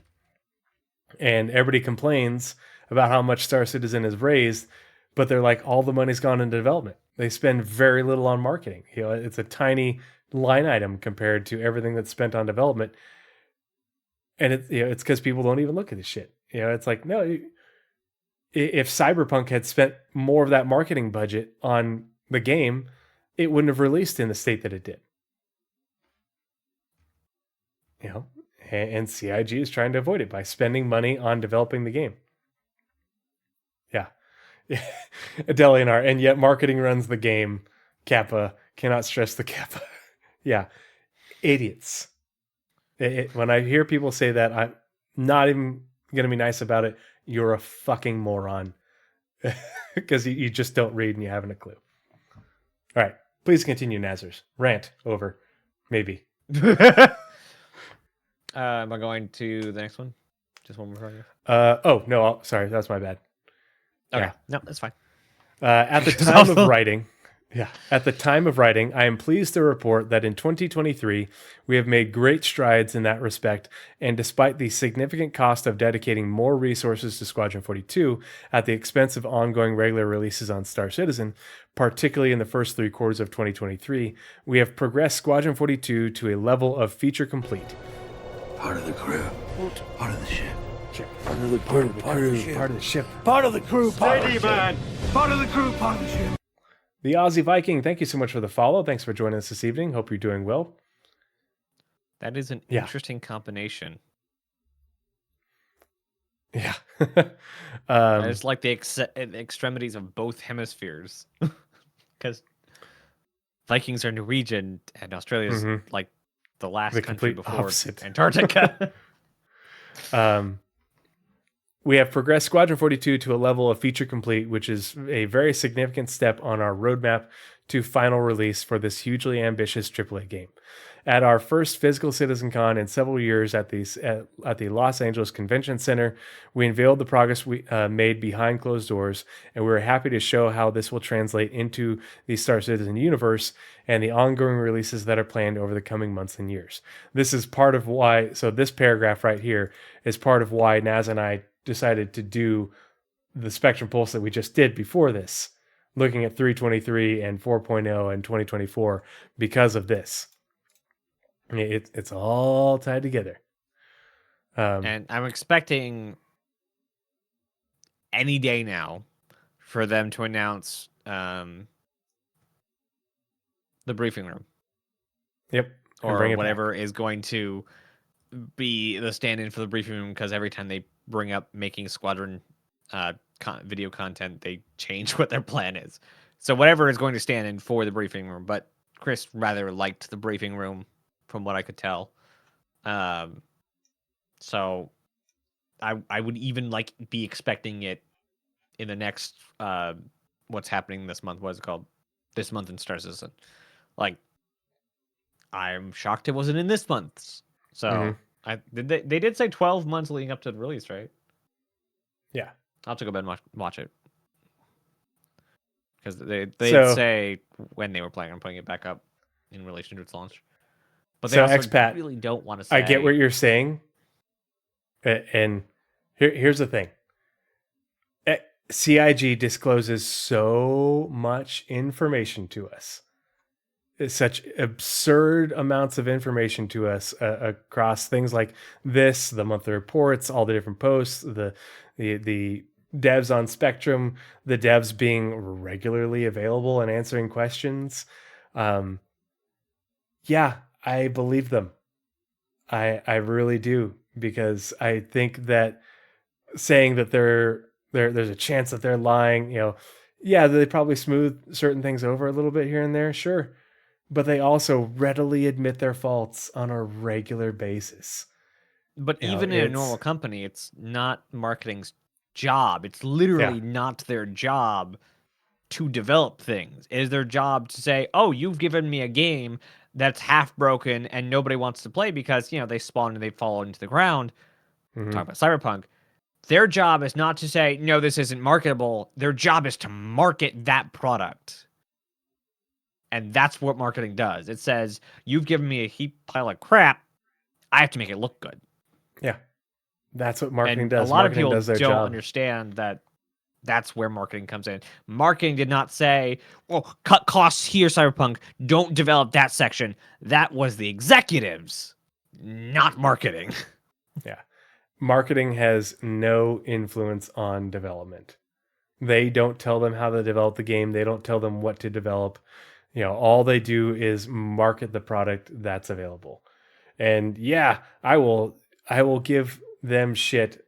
And I've said it on Captain's Table. I've said it on this podcast. I am not a fan of the marketing team. I love the community team. They are closely related, but they're not the same team. But I'm not a fan of the marketing team and the marketing leadership, because I do agree that some of their marketing has been very disingenuous. And I don't think that's a good look, and I don't think it's appropriate, especially because CIG Star Citizen sells itself. But it's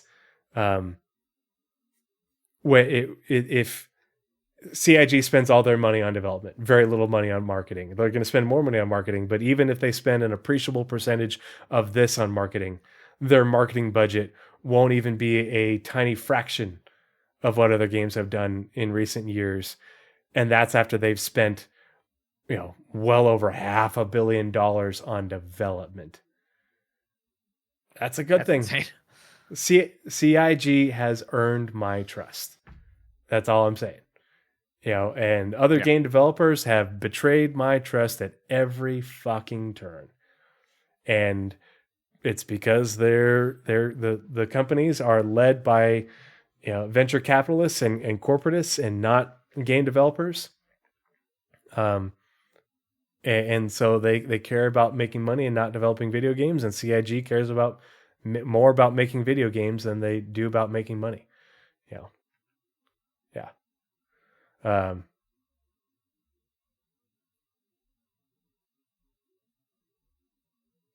Expat Brad says, do you think there's any chance that they do, where'd it go? Consider what to focus on this month and what to release to continue bringing interest to the game? Nope. I think they release things and add things to the game when they're ready. I think because we have so many examples over the years. Ship Roundtable. I think it was on the last Ship Roundtable they did. They flat out said that's not where marketing is allowed to speak. They speak at the end. It's the only team that has to deal with ships or features that's not allowed to speak until the end. Every other team gets a say before the end. Marketing is handed the product and said, you sell this. And marketing's job is not to con people.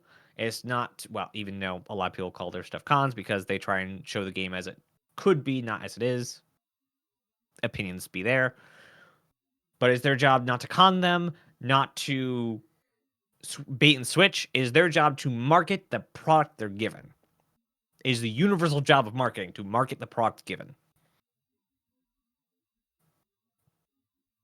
They've said a lot on how features, how ships, how improvements, how bugs are prioritized. If it was marketing's job to prioritize, they would say, get the bugs out of the game now. Because a finished game is more marketable than an alpha. You are scaring people away. You are not able to get more people in the game because you labeled it an alpha, because there's a bug in the game. If marketing had involvement, they would cut things back and we'd have a much simpler game. And a more marketable game. Basically, we have Fortnite. We wouldn't be getting Star Citizen if marketing had any say in it. Because, as it is right now, it is not a marketable thing. I think even like this last week, they've talked about, it was with the Carrick. They prioritize fixing stuff that will have the biggest effect because of where we are in development. It's in the middle of alpha. It is not the time to fix all the bugs. So if they have time to fix a bug, they want their time to be spent on the biggest impact. So, core features are being developed. That's why we're getting server meshing, not, inputs, money maker 5,000 here. Yeah, they're developing the game that they want to sell in the future, not the game that they want to sell right now. Right. Yeah. Right. Let's keep going because we got to wrap this up. It's 11:30 my time, so it's really late for you. Let's see. In 2023, we were also very pleased to have completed the acquisition of Turbulent that we announced in July. As noted in this and previous reports, Turbulent has become an important part of our operations, and we have been working with them since the early days of the company's founding. They understand us and our goals, and thus it was natural that we would formalize that relationship and bring their key people into our leadership team. It is great to harness the skills and talents of the 200 plus people working there. So Turbulent grew by over 50 people over 2023. Wow. which is pretty crazy because they talked about it up here that their headcount was like 150 or something like that working there, who augment our internal teams and represent a large part of our worldwide workforce, which now exceeds 1,100. Now, they say 1,100 right here, but I do remember specifically at CitizenCon CR saying 1,300. So maybe he misspoke, but I'm not sure. No, don't worry about it, Expat. This is a podcast. We're hanging out, talking in chat. I appreciate the conversation. The 13 was don't take it the wrong way. Contractors. Yeah. Sorry. It could be. Yeah, I don't know. Yeah. Also, I don't know if it was said, but basically what we're reading now is current, not from 2021. This is like, hey, in the interim after this thing. Mm-hmm. Yeah, this part down here is now versus looking at it, 2022. Because the rest, the rest of this is 2022 info. In conclusion, 2023 has not been an inexpensive year, but we have had a great record-breaking again. And so we all know from just looking at the sales ticket counter on the CIG website that they sold more in terms of like ships and stuff like that, pledges and what have you on the store than they did last year. But we only know about, where'd it go? This is the only part that we see on the website. And so we don't know how subscriptions and other incomes did for this year. And so this number, or this number right here, we know is bigger for this year. We don't know how much bigger this number is over this number for 2022. We can assume that they made more money, more total income, but we don't know because we don't know what these look like. Now we can probably safely assume that subs went up, but it's not a huge, these haven't been huge changes. But because we know that some of this other income is government incentives, we can assume that this probably stayed the same, if not maybe went up. It just depends on how much hiring and investment CIG did in 2023 compared to in 2022, because that's what really influences these incomes. So it'll be interesting to see what this total number here, total income, looks like in 2022 for 2023. I just must stream too early because they're like, yes, we'll keep you streaming indefinitely. Like, where are you guys at when I stream? Oh gosh. All these late night Sunday folks. Jeez. Yeah, and we've got let's see, what is it? What's the real time say? We got 40 viewers right now. No, Tree streaming, don't even. Yeah, and it is our show, but it's on my channel. But it is definitely our show. I am the producer, but Nazeris and I are partners. Cue the I don't know if the Russian anthem's still a meme after what they've been doing, but where are we? Here we go. That's fucking teamwork. 38 people. What the crap? Oh, it didn't work when I did it. It would have worked for Blizzrad. Huh.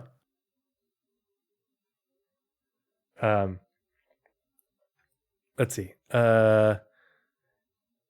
Record breaking again, end to the year, and targeted investments we have made have been focused upon our goals, setting us closer to achieving our vision and mission to deliver a gaming experience and universe of truly epic scale, fidelity, and quality for all our current and future players and community. So yeah, that wraps up. Schedule? That wraps up the financial report. So let's switch screens so I don't have to look at this bright white screen and you guys don't either. And here, we'll close these real quick. Uncle Curly says, good stuff. Guys, definitely going to hop on next time you'll stream together. Is there a schedule? Kind of. It's difficult because Naz, has a life and a job, and I have a wife and who's pregnant with twins and a toddler and technically 2 jobs, and I'm getting ready to move. So the hope is that here, hold on, I'm going to move this over. We generally try to do a show 2 to 3 times a month. And usually like we'll have to take a break for whatever reason.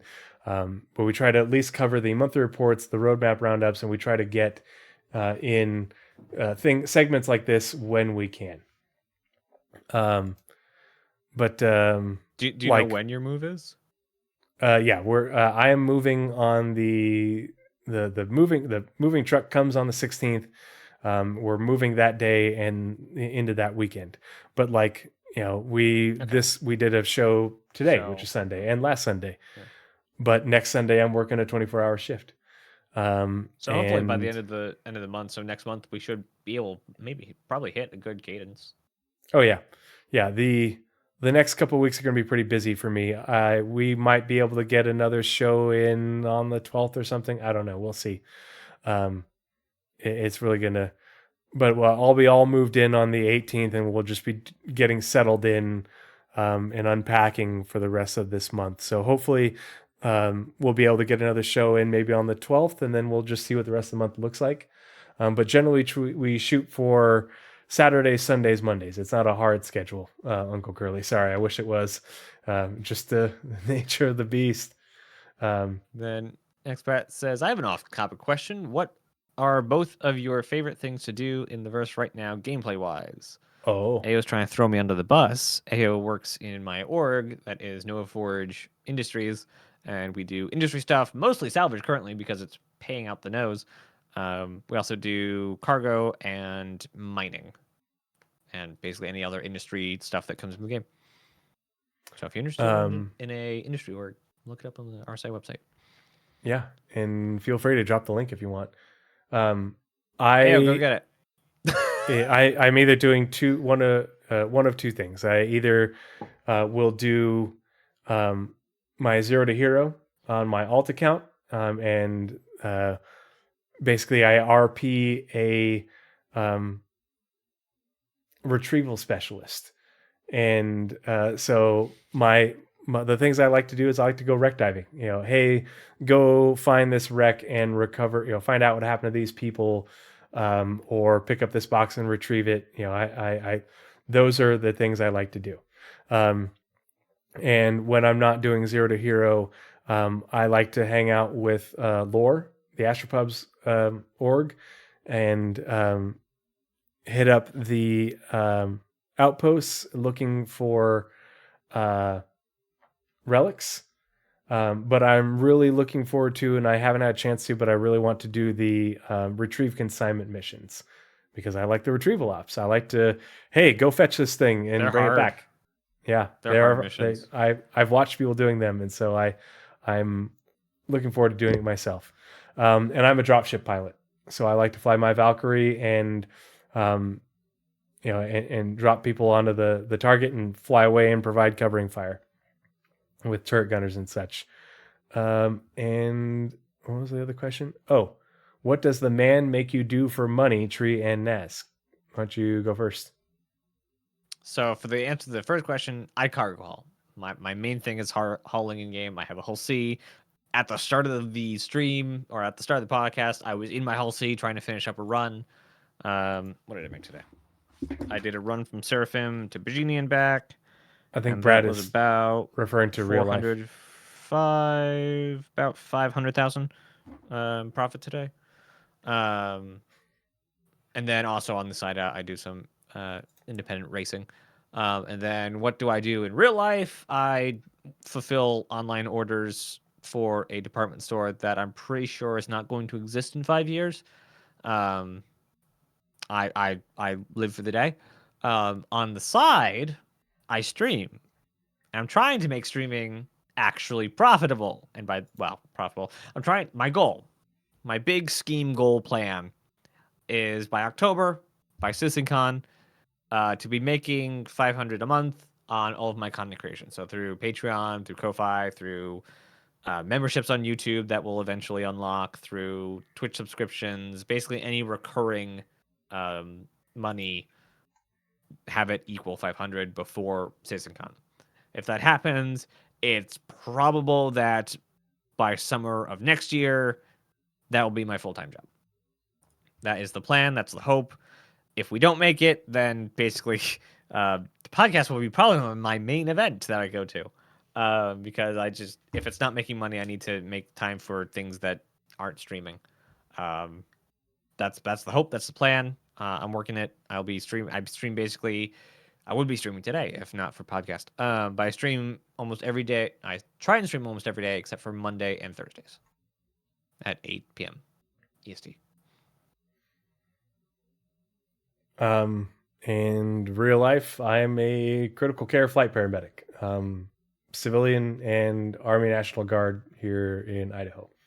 So I fly around in helicopters and planes and pick up sick and injured people and take them to the hospital, or I take them from one hospital to the other, and that's what I do. That's why I like the Valkyrie, because I like helicopters, and the Valkyrie to me is kind of like being in a helicopter. That's what I was doing all this weekend. It's a drill weekend. Today was the last day of drill, and I spent half the weekend flying around the helicopter. And that's my bit. It's why I'm so interested in medical gameplay and dropships. So squishy. Like I fly a helicopter. I'm doing all this medical stuff, but like Part of the ship. it's like I feel like a potato. Part of the crew, I don't part know. of the man. Part of the crew, part of the ship. Voidy, hey, good to see you. 07, thank you so much for the follow. Thanks for coming and hanging out with us. Yeah, Hello. I know it. I've been in EMS and started out as an EMT and a firefighter, and I've been doing it my entire adult life, other than 4 years when I was an infantry Marine. But that's I don't know anything else. I would be so completely lost and confused if I did anything else. I'm gonna be when I finally get forced into retirement. I'm gonna have a hard time knowing what to do with myself, and then I'll be like, oh wait, I can play video games all the time. Well, fuck yeah. Yeah. Your main job, training your kids to play Star Citizen. Yep. Yeah.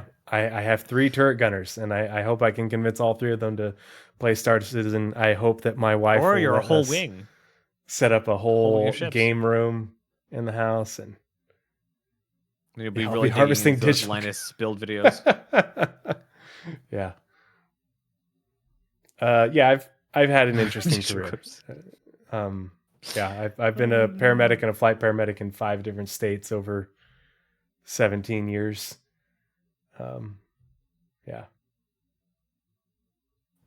Easty says current active military here. U.S. or foreign? What branch? What do you do?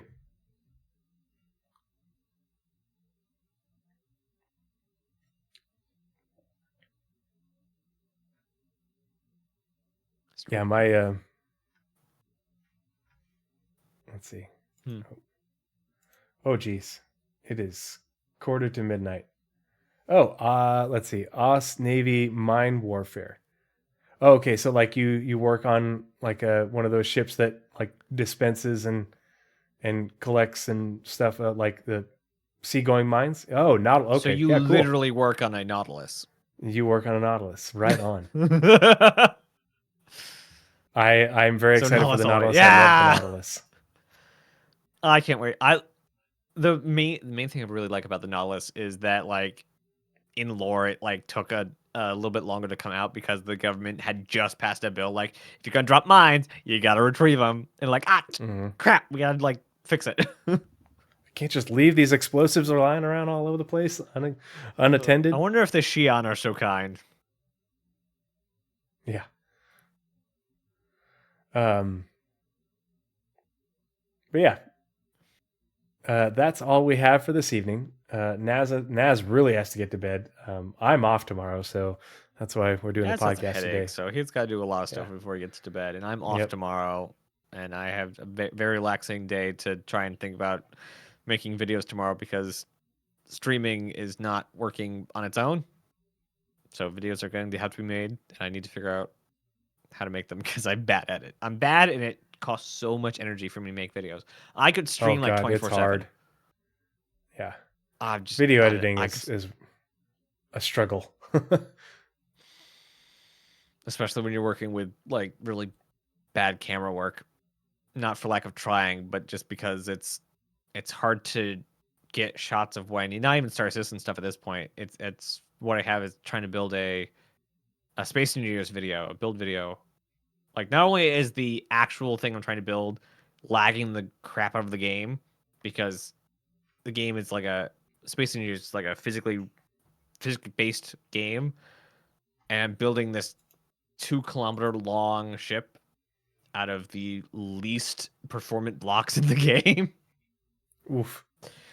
So it's bad. I'm hoping I have a plan, but I need to finish the video before I get back to building on it. It's fun. But yeah, that's my tomorrow. But yeah.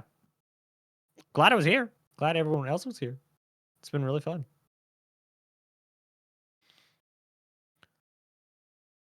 But yeah, thank you so much, everybody, for coming out and hanging out with us and being a part of the community and engaging in the conversation. Naz and I really appreciate the feedback.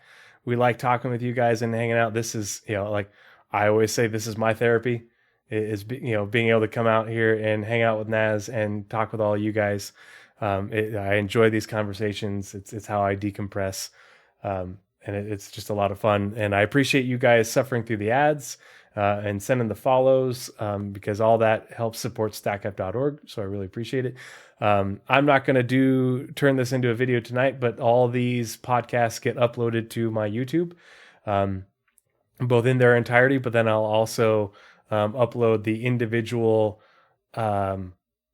Spectrum Pulse segments. So if you just wanted to watch one or the other, and of course the show notes will be in the episode description. So if you wanted to read those or look at them specifically, you can do that. And tomorrow night, I'm planning on doing another Lore Equals gameplay, looking at the January Galactopedia update. And then I think it's Thursday, the 8th, is when Helldivers 2 comes out. And so I'm going to be streaming that. And dispensing liberty and issuing managed democracy to aliens and the like. It's a really fun looking game. I can't wait for it. So if you want to check that out, come and hang out with me. I'm planning on hopefully going to be able to co-stream with Paul. And it's just going to be a whole bunch of chaotic FPS fun. So yeah, thanks for coming and hanging out with us this evening. Naz, thanks again. Good to see you, buddy. Glad we've been able to get 2 episodes in because that hiatus was hard for me. Yeah, this is your therapy. This is the show I come to remind myself that I'm actually that guy with the conspiracy theorist meme pointing at the wall with all the lines and papers on it. That's what this show does to me. Mm-hmm. Yep. Because if we look here and if we infer over here, because of this evidence, they said this here, and this ship is out this way, and this one's on the roadmap, so we can infer that. Yeah, this is what I do. Oh, can't wait for the roadmap update. Give. And Jake said we might get the progress tracker update. We might not. We shall see. So fingers crossed. I don't want to get my hopes up, but at least we'll get a release view update. Yeah. So yeah, thanks again, everyone. It's always the first progress tracker update of the year. They're like, yeah, this is gonna be rough. Yeah. Oh gosh, where did I close that tab? No, I didn't. Okay.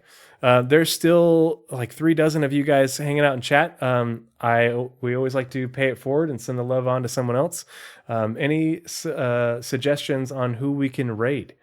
Because I have been very fortunate to have had very generous raids as of late. Zero State raided me the other night, and really appreciate that. Love Zero State. Got to meet him at CitizenCon. Austech, AUSTTECH,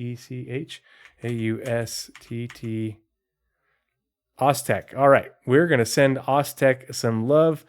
go show them some support. Tell them I said hi. Naz and I are going to go to bed because we tired. All right. Cheers, everyone. Thank you. Bye.